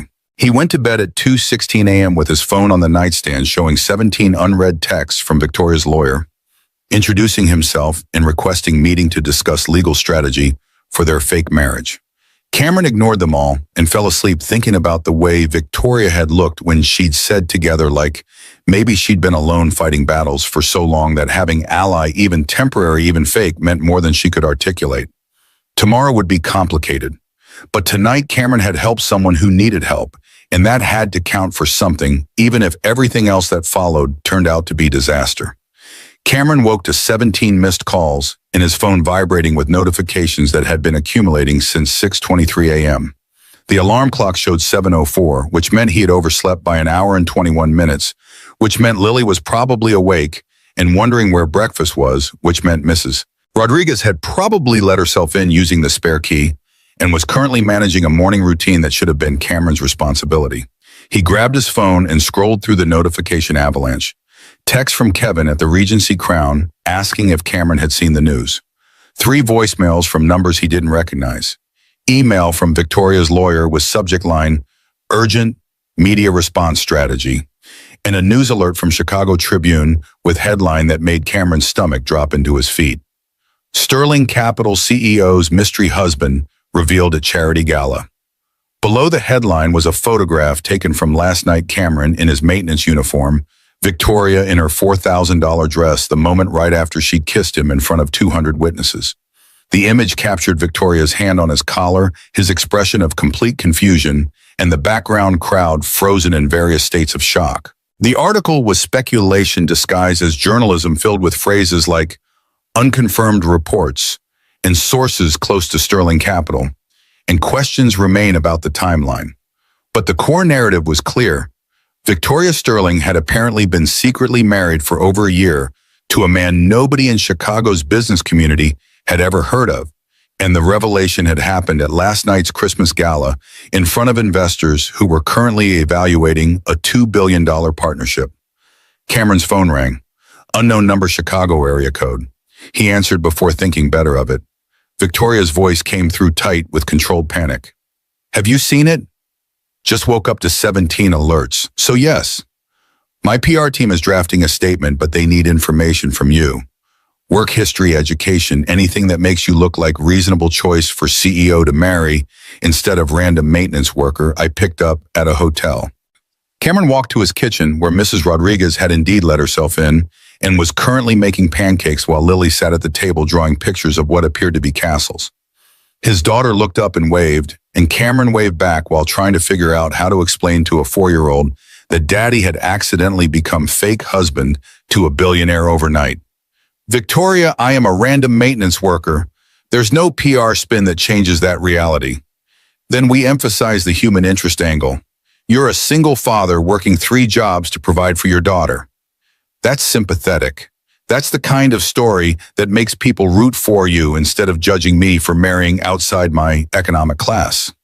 The phrase marrying outside my economic class landed wrong, carrying implications about how Victoria's world viewed people like Cameron.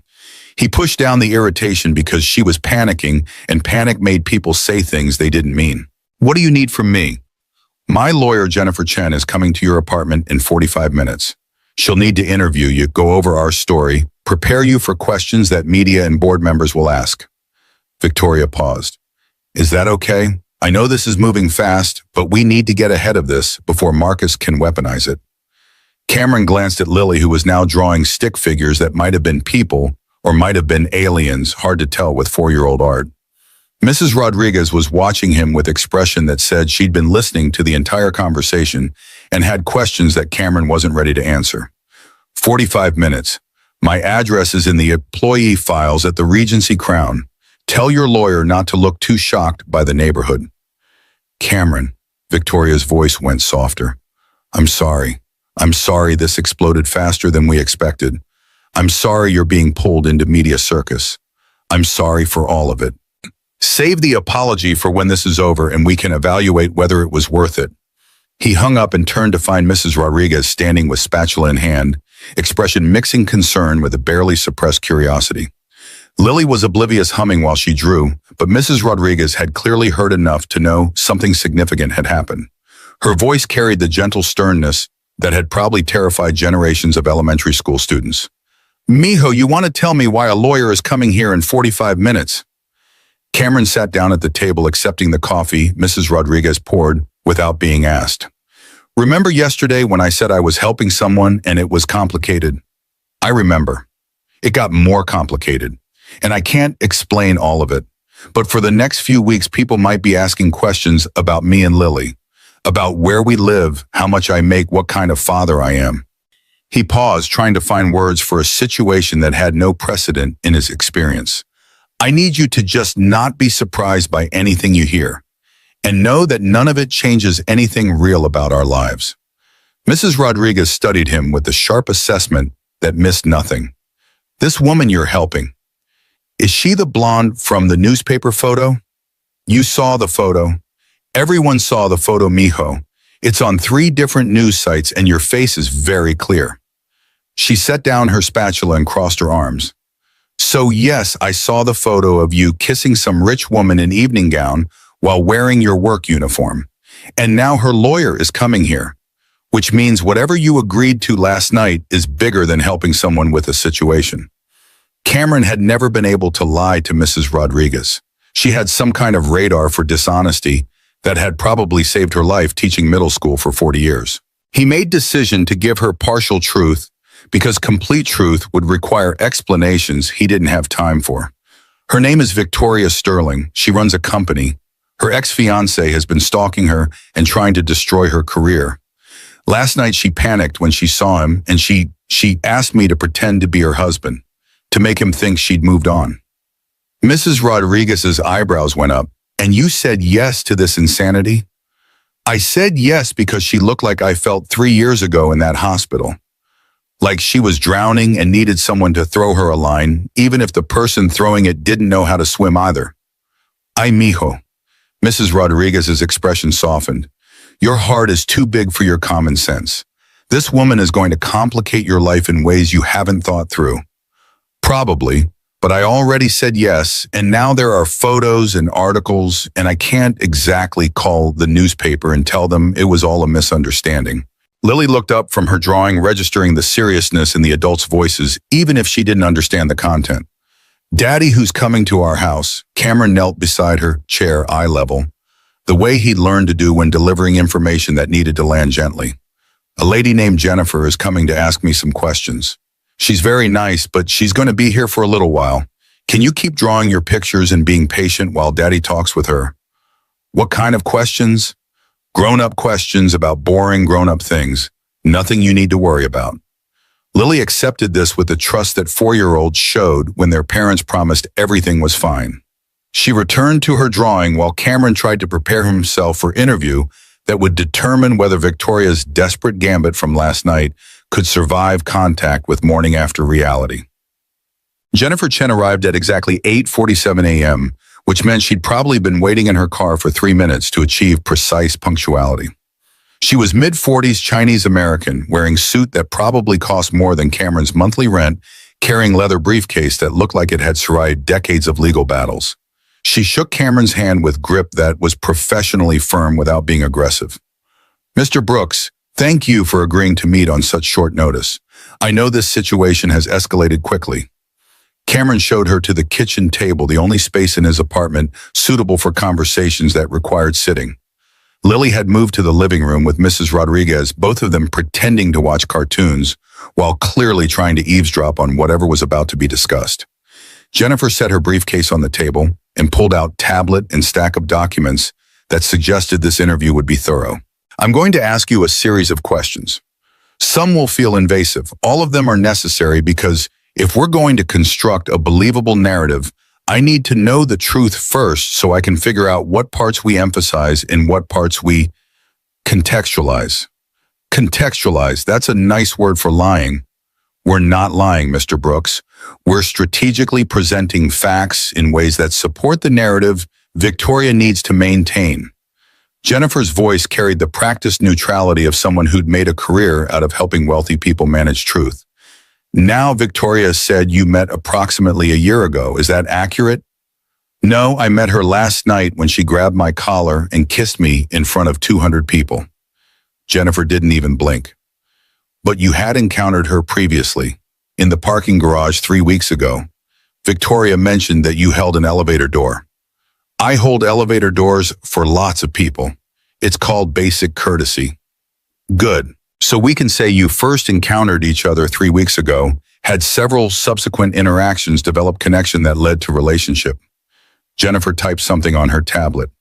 When would you say the relationship became serious? Cameron stared at her. There is no relationship. This is elaborate fiction Victoria created because she was panicking about her stalker ex-fiancé. Mr. Brooks, I understand you're trying to be honest, but honesty in this situation is liability. Jennifer set down her tablet and looked at him directly. Here's the reality that photograph is on every business news site in Chicago. Marcus Ashford is currently calling board members telling them Victoria has been lying about her personal life. If we don't construct believable timeline, the board will question her judgment and the Meridian Holdings partnership will collapse. Which means we need you to commit to this narrative completely, or we need to end this arrangement now before more damage is done. Cameron thought about Victoria's face last night. when she'd buckled in the service corridor. Thought about the terror in her eyes when she'd seen Marcus. Thought about how he'd already said yes, and backing out now would leave her worse off than if he'd never agreed in the first place. "What do you need me to say?" Relief flickered across Jennifer's professional composure. "Tell me about your work history, education, family background, anything that explains who you are beyond maintenance worker at a luxury hotel." For the next 40 minutes, Cameron walked Jennifer through his life in clinical detail. High school graduation, but no college because Rachel got pregnant senior year, and they decided to get married instead of pursuing degrees they couldn't afford. Emergency response training through community program, because Cameron had been good in crisis situations and the program was free if you committed to volunteer work. 5 years on a rescue team before Rachel died and Cameron quit because he couldn't handle the pressure anymore. 3 jobs now, $42,000 a year gross, $180,000 in debt from medical bills and funeral costs, 2-bedroom apartment in working-class neighborhood, Lily in state-subsidized preschool, Mrs. Rodriguez as unpaid childcare because professional daycare cost more than Cameron could afford. Jennifer typed everything without judgment, professional mask, never slipping, though Cameron could see her calculating how to spin working-class struggle into sympathetic narrative instead of liability. "The rescue team training is good. We can emphasize that you have emergency response background, makes you sound more capable than just maintenance worker." Jennifer scrolled through her notes. "The dead wife is sympathetic, but we need to be careful not to make it sound like Victoria is rebound. How long ago did she die?" 3 years, and her name was Rachel, not the dead wife." "Of course, I apologize." Jennifer's voice softened marginally. 3 years is appropriate grieving period before remarriage. We can work with that timeline." They spent another hour constructing the relationship narrative. Cameron and Victoria had met professionally. He'd been doing maintenance work at a conference where she was speaking. They'd encountered each other multiple times over subsequent months, had started talking, discovered unexpected connection despite economic differences. Relationship developed slowly, carefully, neither of them rushing into anything given Cameron's loss and Victoria's complicated professional situation. They'd gotten married at courthouse 11 months ago. Small ceremony, just immediate family because Victoria wanted to keep it private after the disaster with Marcus. Cameron had been supportive of her career, understanding that being CEO of major company required discretion about personal life. They'd maintained separate residences initially because Lily needed stability and Victoria traveled frequently, but they spent time together when schedules allowed. It was believable because it hid enough truth to avoid being completely fabricated, and it was flexible enough that they could adjust details as needed when inevitable questions arose. Jennifer closed her tablet at 10:34 a.m. and looked at Cameron with expression that was almost sympathetic. "You're very good at this. Most people struggle to maintain consistent narrative under pressure, but you answered every question without hesitation. I spent 3 years learning to lie about being okay when I wasn't. Turns out the skills transfer." Victoria said something similar last night. Jennifer packed her briefcase with practiced efficiency. "She said you understood what it meant to perform stability while drowning inside." Cameron didn't respond because there was nothing to say that wouldn't reveal more vulnerability than he wanted this lawyer to see. Instead, he asked the question that had been building since she arrived. "What happens now?" "Now we prepare for Marcus to attack. He will absolutely investigate you. Your employment history, your finances, your late wife, everything. He'll look for anything he can use to make Victoria's judgment look questionable." Jennifer paused. "But based on what you've told me, the worst he'll find is that you're a working-class man dealing with tragic loss while raising daughter alone. And frankly, that narrative makes Victoria look more human rather than less competent. Unless the board thinks she's so desperate for connection that she married the first person who showed her kindness, then we emphasize that you pursued her, that you're the one who initiated a relationship because you saw past the CEO to the woman underneath." Jennifer stood, preparing to leave. "Mr. Brooks, I know this seems insane, but Victoria wouldn't have asked for your help if she wasn't truly desperate. Marcus has been systematically destroying her for 6 months. She needs this partnership to succeed, or she loses everything her father spent 37 years building." After Jennifer left, Cameron sat at his kitchen table, staring at the documents she'd left behind, bullet points of their fake relationship timeline, Of significant moments that never happened. Photograph of him and Victoria from last night with caption that read, "Love finds a way, Sterling CEO's surprise marriage." Mrs. Rodriguez appeared with coffee that Cameron hadn't asked for but desperately needed. She sat down across from him. No judgment in her expression, just the concerned kindness of someone who'd been watching him survive for 2 years and who recognized when he was in over his head. This is going to change everything you know. Your quiet life, your careful invisibility. Once people know who you are, you can't go back to being anonymous maintenance worker. I know. And this woman, Victoria, she's asking you to risk a lot for her. What's she risking for you? Cameron hadn't thought about it that way. Victoria had recruited him for a role that served her needs, promised to make sure Lily was comfortable, offered to compensate him, though he'd refused. But Mrs. Rodriguez was right. Victoria wasn't actually risking anything because if this arrangement collapsed, she'd just return to being CEO with complicated personal life. Cameron would be the one whose face was in newspapers, whose daughter's privacy had been violated, whose life had been permanently altered by helping someone who might not even remember his name 6 months from now. I already said yes, so either I commit completely or I back out now and leave her worse off than when we started. Sometimes the brave thing isn't helping. Sometimes it's recognizing when you're being used and walking away before you get hurt. And sometimes people are drowning and you're the only one close enough to throw them a line. And maybe you both drown, but at least you tried. Mrs. Rodriguez sighed, the sound carrying decades of watching students make choices that would shape their futures in ways they couldn't predict. Just promise me you'll protect Lily first, before you protect this stranger who kissed you at a party. Lily's always first, that's not negotiable. But even as Cameron said it, he wondered how he'd protect Lily from media attention that was already spinning their lives into narrative neither of them controlled. The photograph from last night showed Cameron's face clearly.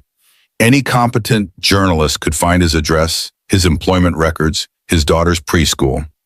Privacy was already gone.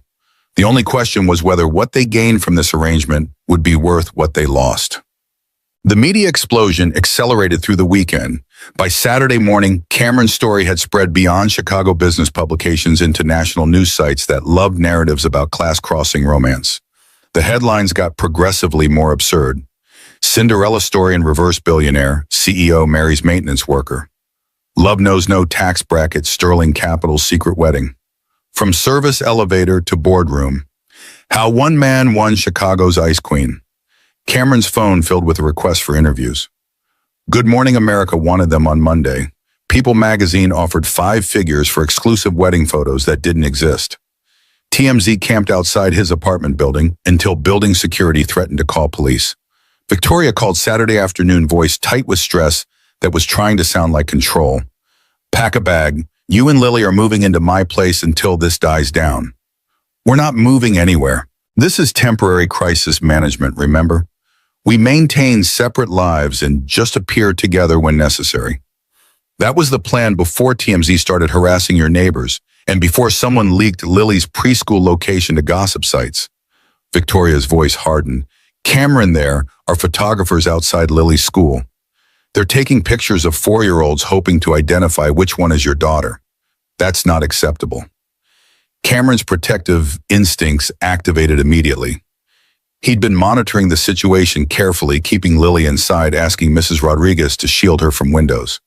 But he hadn't considered that reporters would target the preschool directly. How did they find her school? Public records, enrollment information that's technically protected, but which anyone with moderate research skills can access if they know where to look. Victoria paused. My building has security, controlled access, underground parking. Lily will be safer here than at your apartment, where any reporter with $20 can bribe the front desk clerk. You're asking me to move my daughter into your penthouse, a stranger's home, after knowing you for 48 hours. I'm asking you to let me protect the child of the man I supposedly married, because if reporters get photographs of Lily crying because strangers are following her, the sympathy narrative we're building falls apart, and you become the father who exposed his daughter to media circus for money. Cameron wanted to argue, but Victoria's logic was unassailable. He'd already pulled Lily from preschool Friday after the first photographer showed up. Mrs. Rodriguez was fielding calls from neighbors who wanted to know if Cameron really was married to Victoria Sterling. And every time Cameron looked out his window, there were 2 or 3 people with cameras waiting to capture images of the maintenance worker who'd somehow married into Chicago's business elite. 1 week, we try it for 1 week, and if Lily's uncomfortable or if this arrangement doesn't work, we figure out something else. Agreed. Pack clothes for both of you. I'll send a car at 6 p.m. The car that arrived at 6:04 p.m. was a black Lincoln Navigator with tinted windows and a driver who introduced himself as Marcus. Not that Marcus, a different one who'd been driving for Sterling Capital executives for 15 years. He loaded their bags with professional efficiency, his expression carefully neutral about the fact that he was transporting maintenance worker and 4-year-old to his employer's penthouse.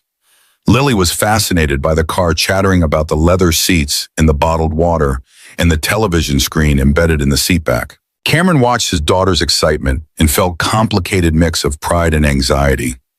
This kind of luxury was a temporary gift that would make returning to their normal life even harder when this arrangement ended.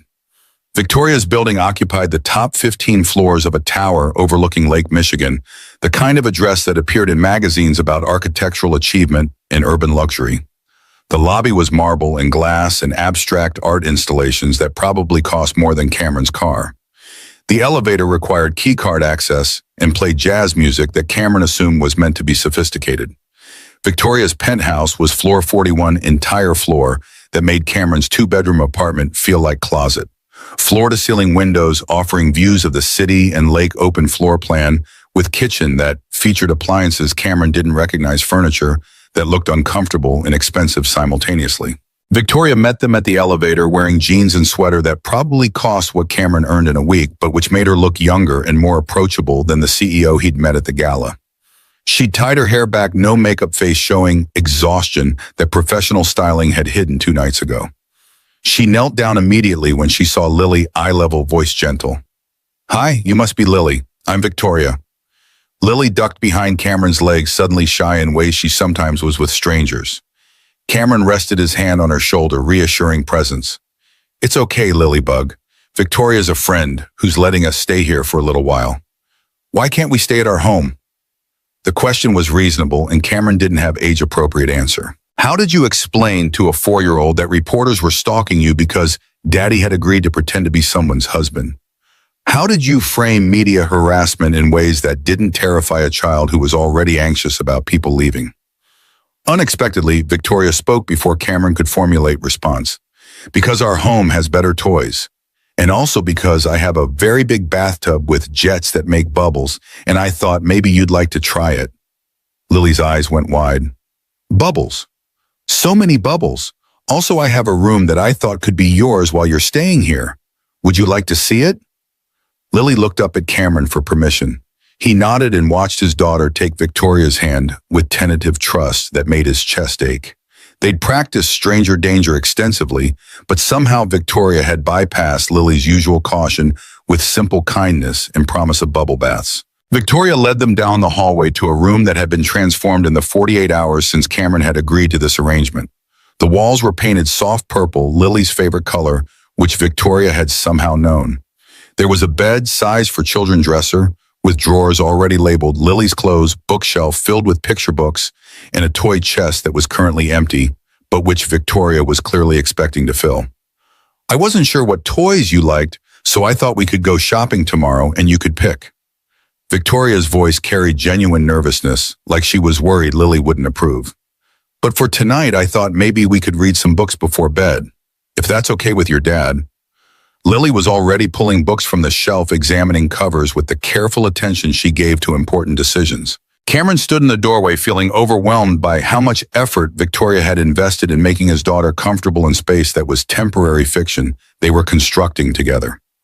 Victoria appeared beside him, voice low enough that Lily couldn't hear. "Too much. It's perfect," which somehow makes this whole situation more complicated. "Welcome to my life for the past 6 months. Everything Marcus does is perfect on surface, while being manipulative underneath. I'm just trying to be actually perfect instead of performatively perfect."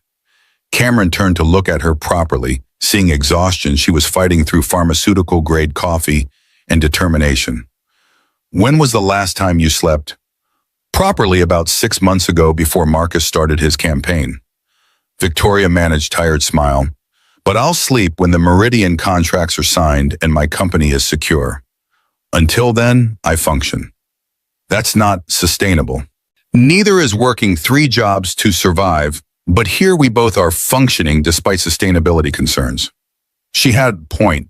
They stood in the doorway watching Lily arrange books in order of preference, and Cameron realized that whatever had started as desperate deception 2 nights ago was already becoming something more complicated than either of them had intended.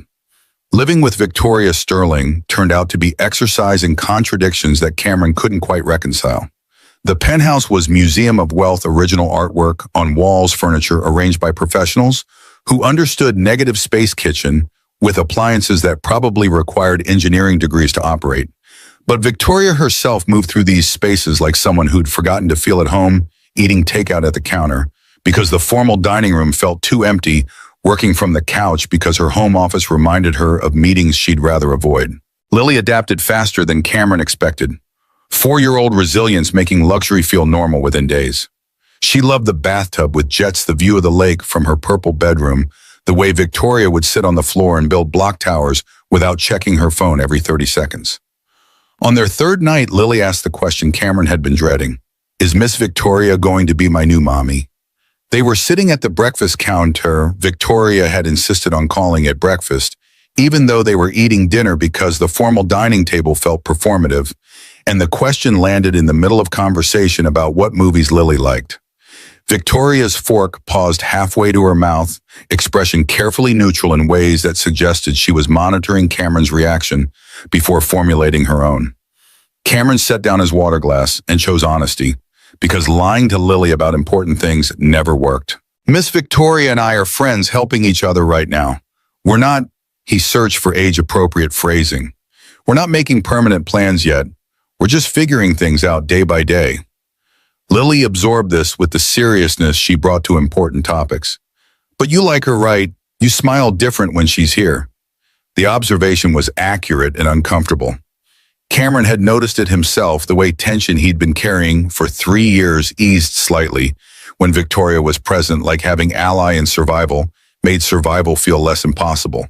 But acknowledging that felt dangerous when their arrangement was supposed to be temporary fiction. Victoria spoke before Cameron could deflect. I like your dad too, Lily. He's one of the kindest people I've ever met. But being kind to each other doesn't automatically mean we're going to get married for real.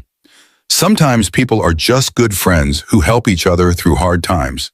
Daddy said Mommy was his best friend before she became my mommy. Lily's voice went quieter. Do you think Mommy would be tired if Daddy had new best friend? Cameron felt his throat close.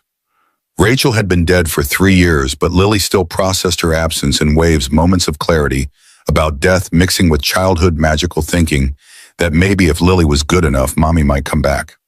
I think Mommy would want Daddy to have friends who make him smile.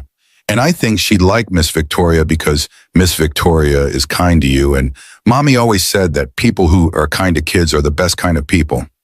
Lily nodded, satisfied with this logic, and returned to her dinner while Cameron and Victoria exchanged glances that communicated volumes neither of them was ready to voice. They were crossing boundaries faster than intended, constructing emotional intimacy alongside the fake marriage narrative, and neither of them knew how to slow down without hurting the other. The attack came Monday morning in form of leaked documents that appeared on Chicago Business Journal's website at 6:47 a.m. Cameron woke to Victoria standing in his bedroom doorway, his temporary bedroom, the guest room that had somehow become his space, holding her tablet with expression that mixed fury and resignation. Marcus struck, employment records, financial history, everything. It's all public now. Cameron sat up in exhaustion, making cognition difficult. How bad? Read it yourself. The article was titled, Sterling CEO's Husband, Financial Instability Raises Questions About Judgment. Below the headline was everything Cameron had told Jennifer Chen during their interview, but twisted into narrative that made him sound like opportunist rather than survivor. 3 jobs framed as inability to hold steady employment, medical debt presented as financial irresponsibility. Rachel's death mentioned but minimized life insurance payout characterized as windfall that Cameron had somehow squandered. Photographs accompanied the article. Cameron's apartment building that looked worse in professional photography than it did in person, his rusted truck in the parking lot, his maintenance uniform from the Regency Crown. The implication was clear. Victoria Sterling had married someone so financially unstable that questions about her judgment were not just reasonable but mandatory. The comments section was predictably vicious. People questioning Cameron's motives, suggesting he'd targeted Victoria, deliberately speculating about prenuptial agreements, and whether Sterling Capital's board should intervene to protect shareholders from CEO's questionable personal decisions. Cameron read through the article twice, watching his life get dissected and reassembled into weapon designed to destroy Victoria's credibility. The worst part was that technically everything in the article was accurate. He did work 3 jobs. He did have massive debt. He did live in a 2-bedroom apartment that cost $800 a month. The facts were correct, only the framing was malicious. Victoria was pacing, energy contained but barely. Jennifer's drafting a response, but she says anything we say will just draw more attention. Marcus is betting that the best strategy is letting this narrative solidify before we can counter it. So what do? We fight back. You give an interview, tell your side of the story before Marcus can define it for you. Cameron thought about what Jennifer had said, that the worst Marcus would find was working-class struggle and tragic loss. But seeing it weaponized in print made the vulnerability feel different, more exposed than Cameron had anticipated. What kind of interview? Local news. Someone sympathetic who will ask questions that let you explain rather than defend. We frame this as class, prejudice, business elite, uncomfortable with CEO marrying outside her economic bracket. Make the story about them judging you rather than about you being opportunist. It was smart strategy, and Cameron hated how calculating it sounded.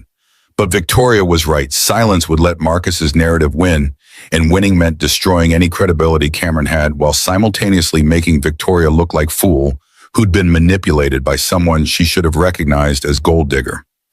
The interview was scheduled for that afternoon. Local NBC affiliate that did human interest pieces alongside news coverage. The reporter was a woman named Sarah Chen, no relation to Jennifer, despite the shared surname, who'd built career on profiling people who didn't usually get media attention. She arrived at Victoria's penthouse at 3 p.m. with camera crew that was respectfully minimal. Sarah was early 40s, dressed in professional casual that suggested she understood the difference between business news and human interest. She shook Cameron's hand with genuine warmth that felt different from the transactional politeness he'd experienced from Victoria's lawyer. "Mr. Brooks, thank you for agreeing to this interview. I know the past few days have been overwhelming." They sat in Victoria's living room, cameras positioned to capture Cameron with the lake view behind him. Sarah asked her sound technician to check levels, then settled into her chair with notepad that suggested she'd done research beyond what Marcus had leaked. "Let's start simple. Tell me about your wife, Rachel. What was she like?" The question surprised Cameron because nothing in Marcus's leaked documents had included personal details about Rachel beyond her death. Sarah had clearly done independent research, found obituary or marriage records, decided that Cameron's story started before Victoria entered it. Cameron took a breath, letting himself remember Rachel in ways that didn't hurt quite as much as they used to. She was a nurse, pediatric ICU. She worked nights mostly, and she'd come home exhausted, but still find energy to play with Lily, to make breakfast feel special. Even when we were both running on no sleep. His voice caught. She was the kind of person who made hard things feel manageable just by being present. How did she die? Car accident. Drunk driver ran a red light. She was 8 months pregnant with our second child. Cameron heard his voice go flat, protective mechanism against grief that was still raw even after 3 years. I was supposed to pick her up from her shift, but I was running late from my delivery route. She decided to drive herself rather than wait. If I'd been on time, he stopped because finishing the sentence meant voicing the guilt he'd carried for 36 months, the calculation he ran every morning about how 10 minutes of being late had cascaded into losing everything that mattered.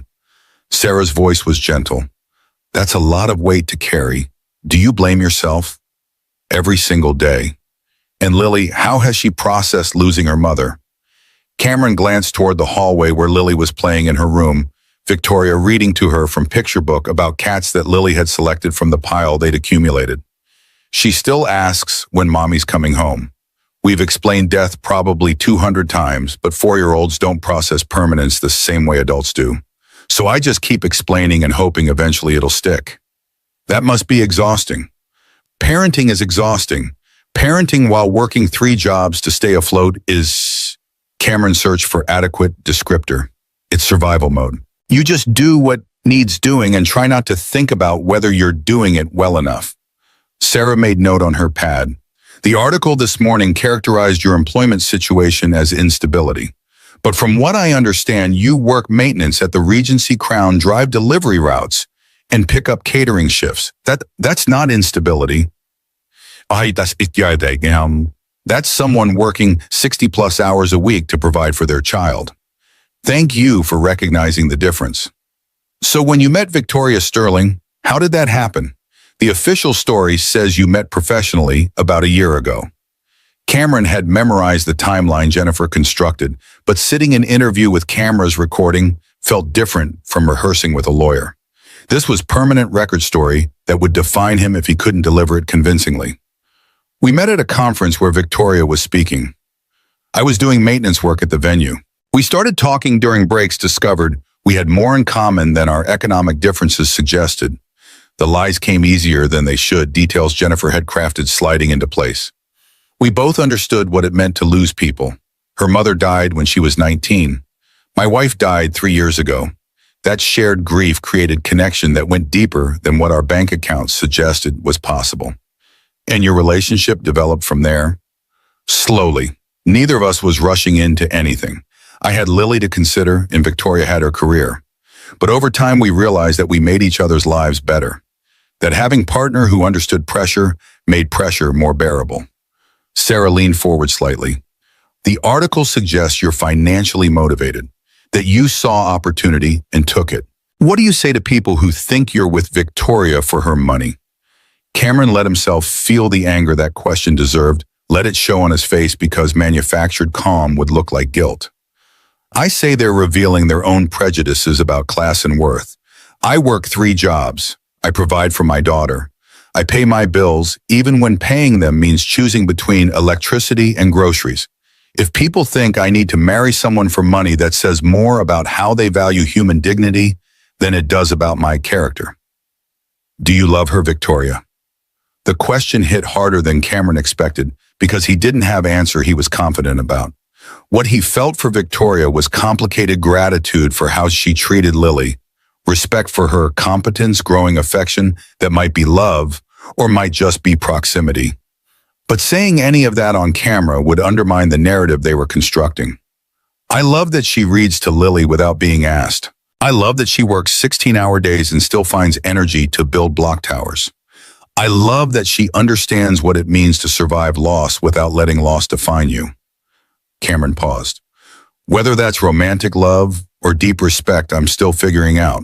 But I know she matters to me in ways that have nothing to do with her bank account.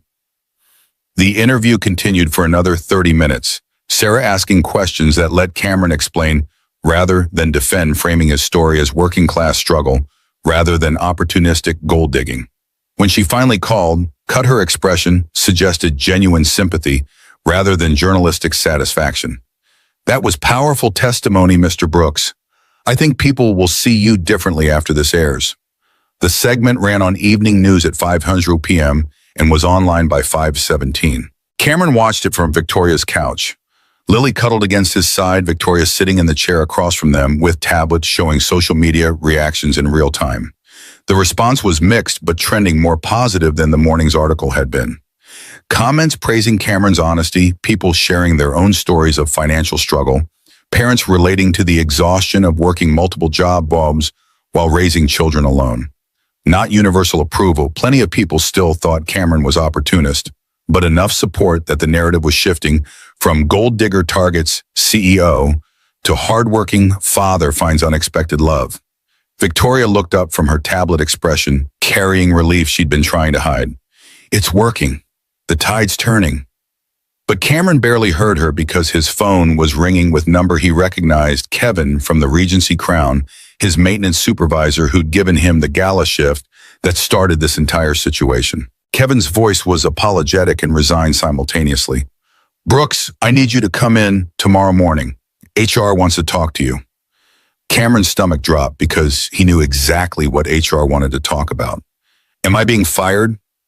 The official position is that we're discussing your employment status in light of recent media attention. The unofficial position is that management is uncomfortable with maintenance worker who's now married to Sterling Capital's CEO doing repairs in hotel where Sterling executives hold business dinners. So yes, I'm being fired. I'm sorry, Cameron. You're good at your job, and I'd keep you if it were up to me. But this is coming from above my pay grade. Cameron ended the call and sat staring at his phone while his primary income source evaporated. $18 an hour, 40 hours a week, roughly $3,000 monthly before taxes. Gone because helping Victoria had made him too visible to remain anonymous maintenance worker. Victoria was watching him with expression that mixed guilt and calculation. What happened? I'm losing my job at the hotel. Apparently being married to you makes me too complicated to employ in service position. I'll make calls. I can pressure them to... No. Cameron's voice was sharper than intended. You've done enough. I agreed to help you knowing there'd be consequences. This is just consequences, arriving faster than expected. Cameron, you're losing income because you helped me. Let me fix this. By calling my boss and using your wealth and power to force them to keep employing me, that'll really convince people I'm with you for reasons other than money. Victoria fell silent because she recognized he was right, even if she didn't like it. They sat in uncomfortable quiet while Lily played with blocks, oblivious to adult problems that would eventually affect her through mechanisms she wouldn't understand until she was older.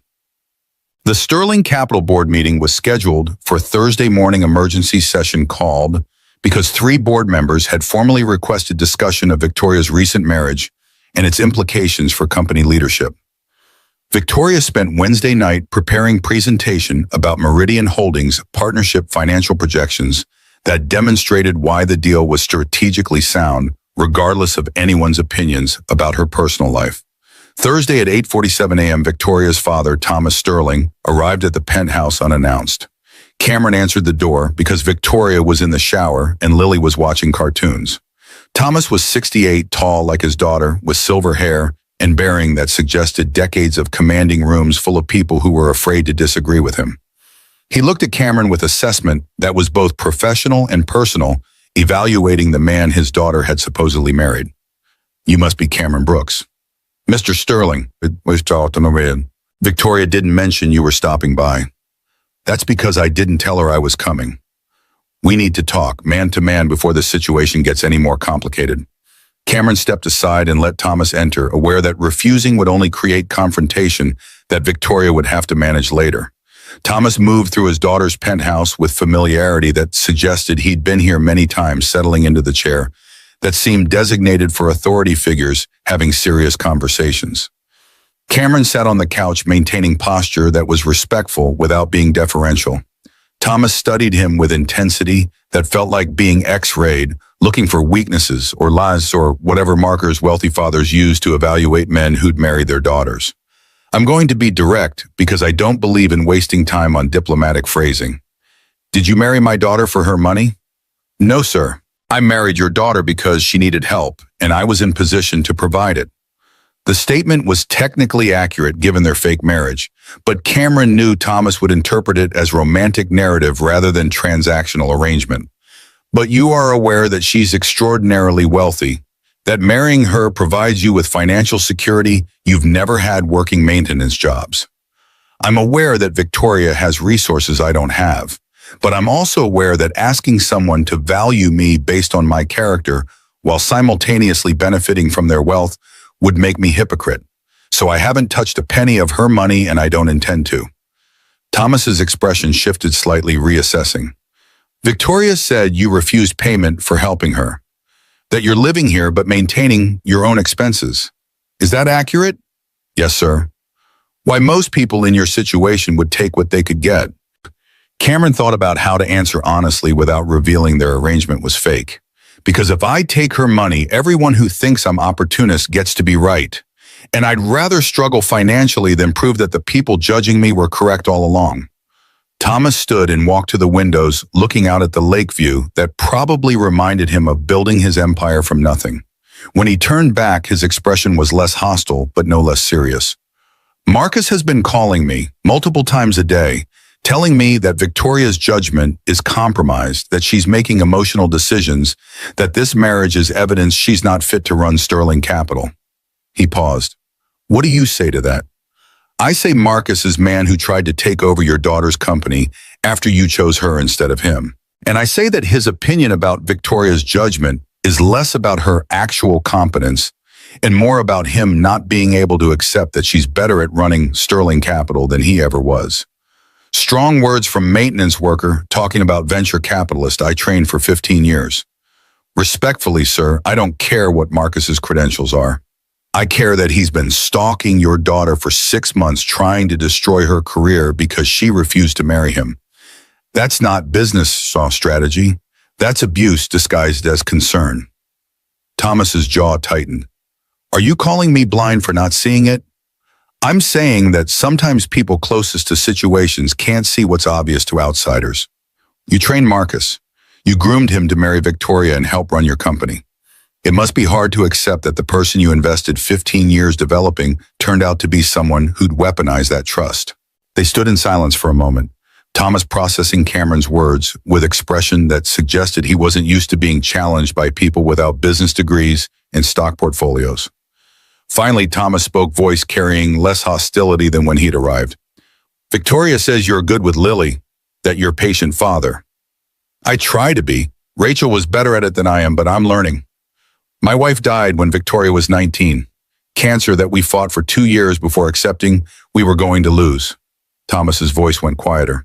I wasn't good at being both parents afterward, focused on business instead of helping Victoria process her grief. When she told me she was engaged to Marcus, I encouraged it because I thought she needed partner to share burden of running Sterling Capital. He turned to face Cameron directly.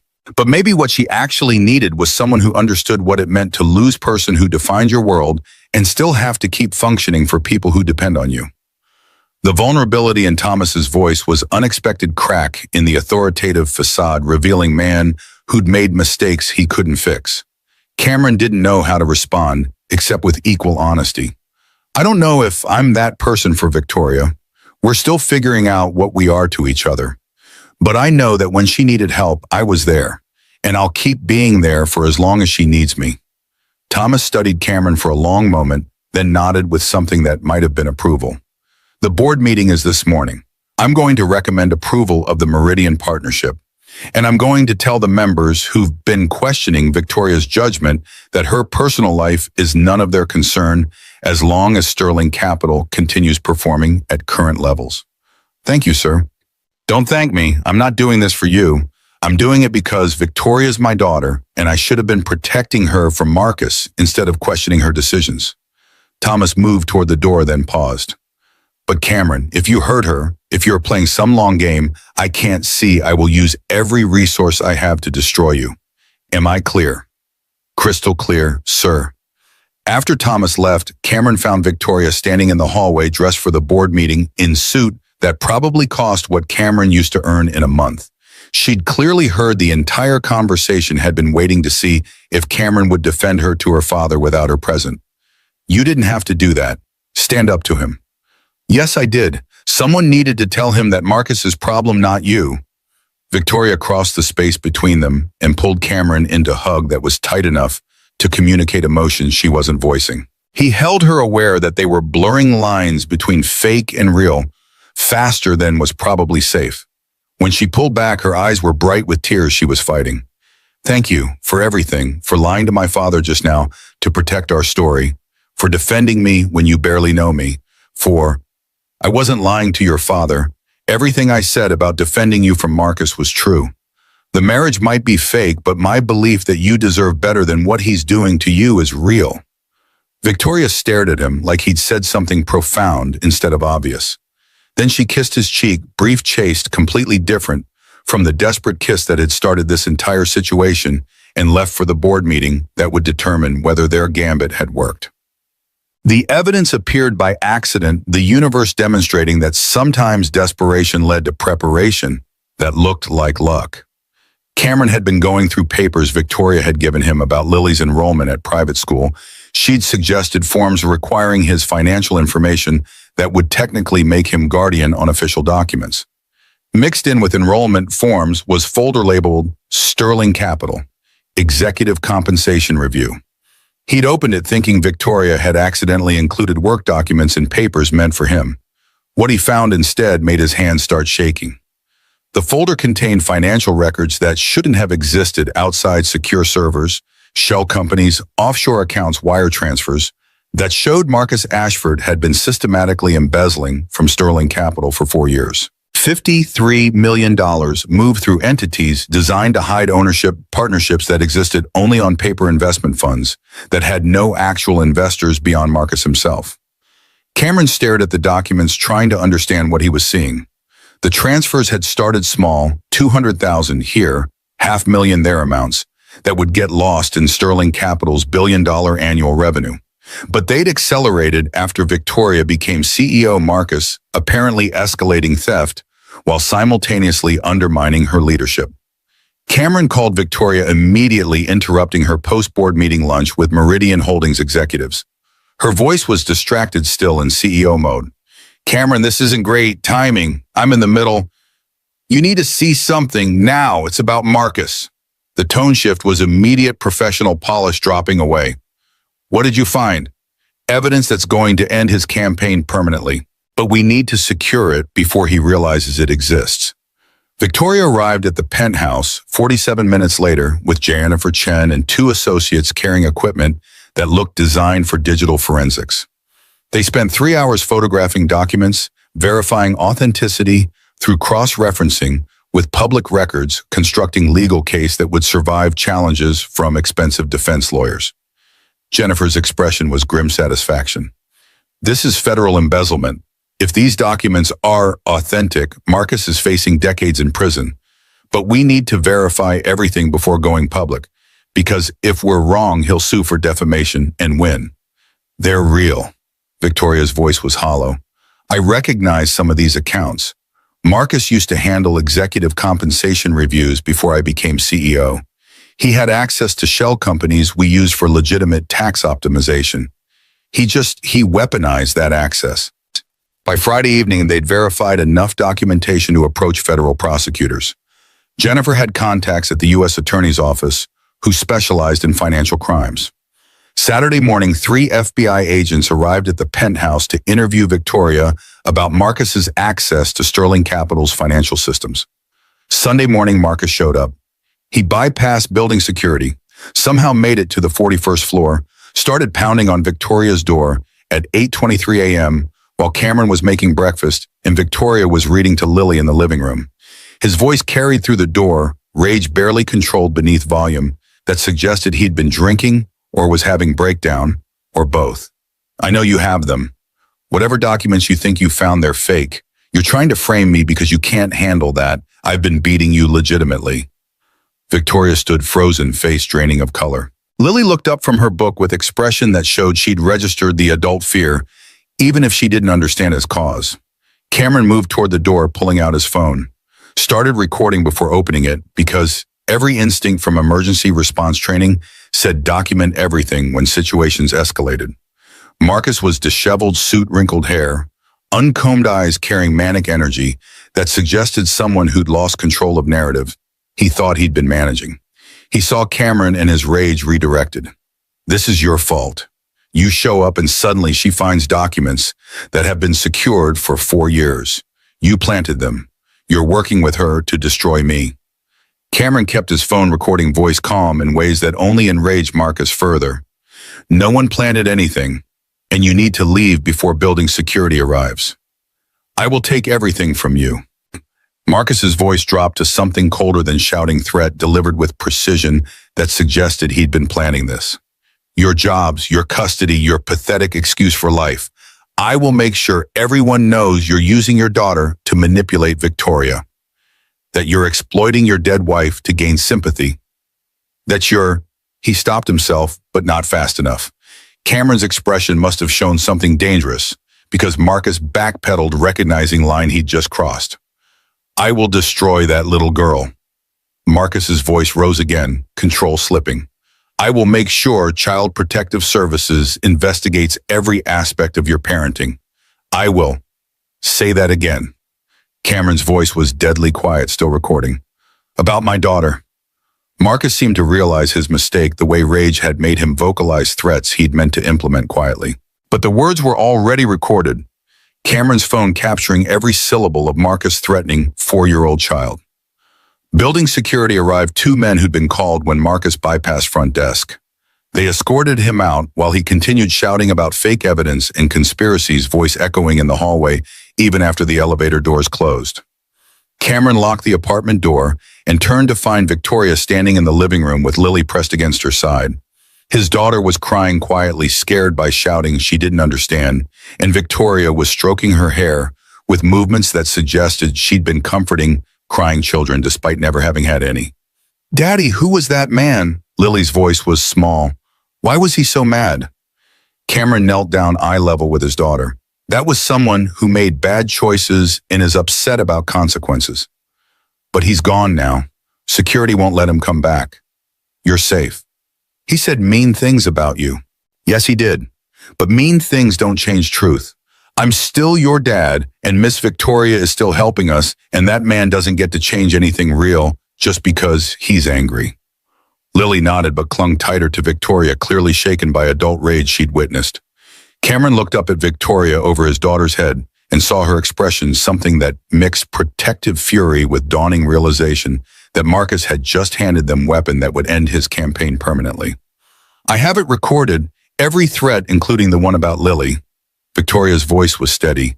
Send it to Jennifer immediately and send copy to my father and to every board member who questioned my judgment about Marcus. The recording went viral within hours because Jennifer strategically leaked it to media outlets that had been covering Victoria's marriage. Audio of Marcus threatening 4-year-old child while making explicit threats about destroying Cameron's life played on every news station in Chicago by Monday morning.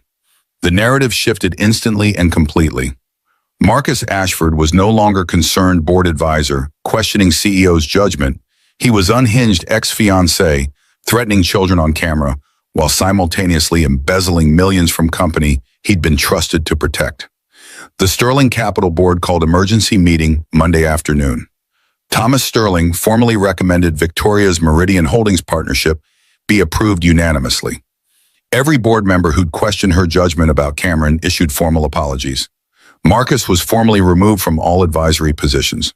Federal prosecutors announced Tuesday morning they were charging Marcus with wire fraud, embezzlement, and multiple counts of financial crimes carrying maximum sentences that would keep him incarcerated until he was elderly. Wednesday afternoon, Victoria received confirmation that Meridian Holdings contracts were finalized. $2 billion in committed partnership capital. Sterling Capital stock hit record highs.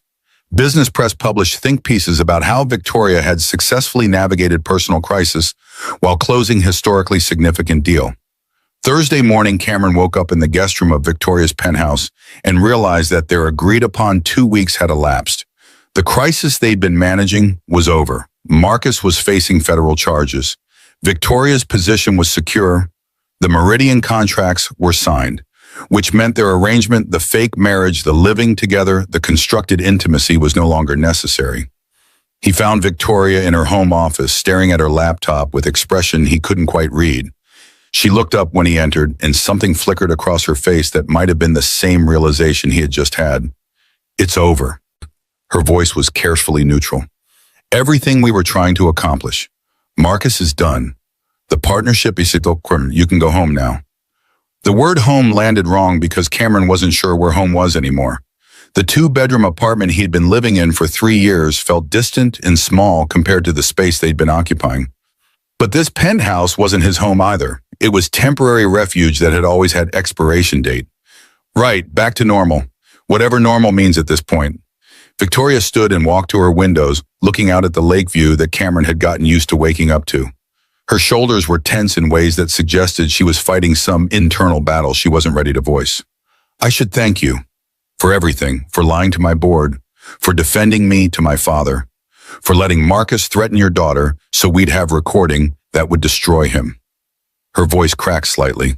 for pretending to be my husband well enough that I started believing it was real. Cameron crossed the office until he was standing beside her, both of them looking out at Chicago, spreading beneath them, like promise of everything they couldn't quite articulate. What if I don't want to go back? Victoria turned to look at him, surprise evident. What if these 2 weeks felt more real than anything in the past 3 years?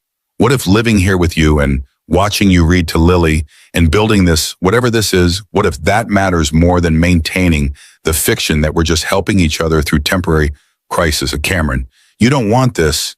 You don't want me. I'm complicated and damaged, and my life is never going to be the quiet existence you built for Lily. My life hasn't been quiet since Rachel died. It's been survival. Working 3 jobs and raising a daughter alone and pretending I'm okay when I'm barely functioning. But these 2 weeks, these have been the first 2 weeks in 3 years where I wasn't just surviving, where I actually felt like I might be learning to live again. Victoria's eyes filled with tears. She was fighting. But what happens when the performance ends? When we're not pretending for boards and investors? What if the real version of us doesn't work as well as the fake one? Cameron took her hand, the gesture that had become familiar during their public performances, but which felt different now without audience to perform for. Then we figure it out. We take it slow. We let Lily adjust.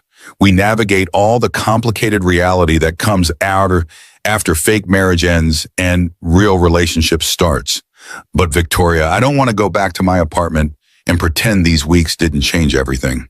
She pulled him into embrace that was tight enough to communicate what she couldn't voice: relief and terror and gratitude and all the emotions that complicated people felt when they realized they'd found connection they'd stopped believing was possible.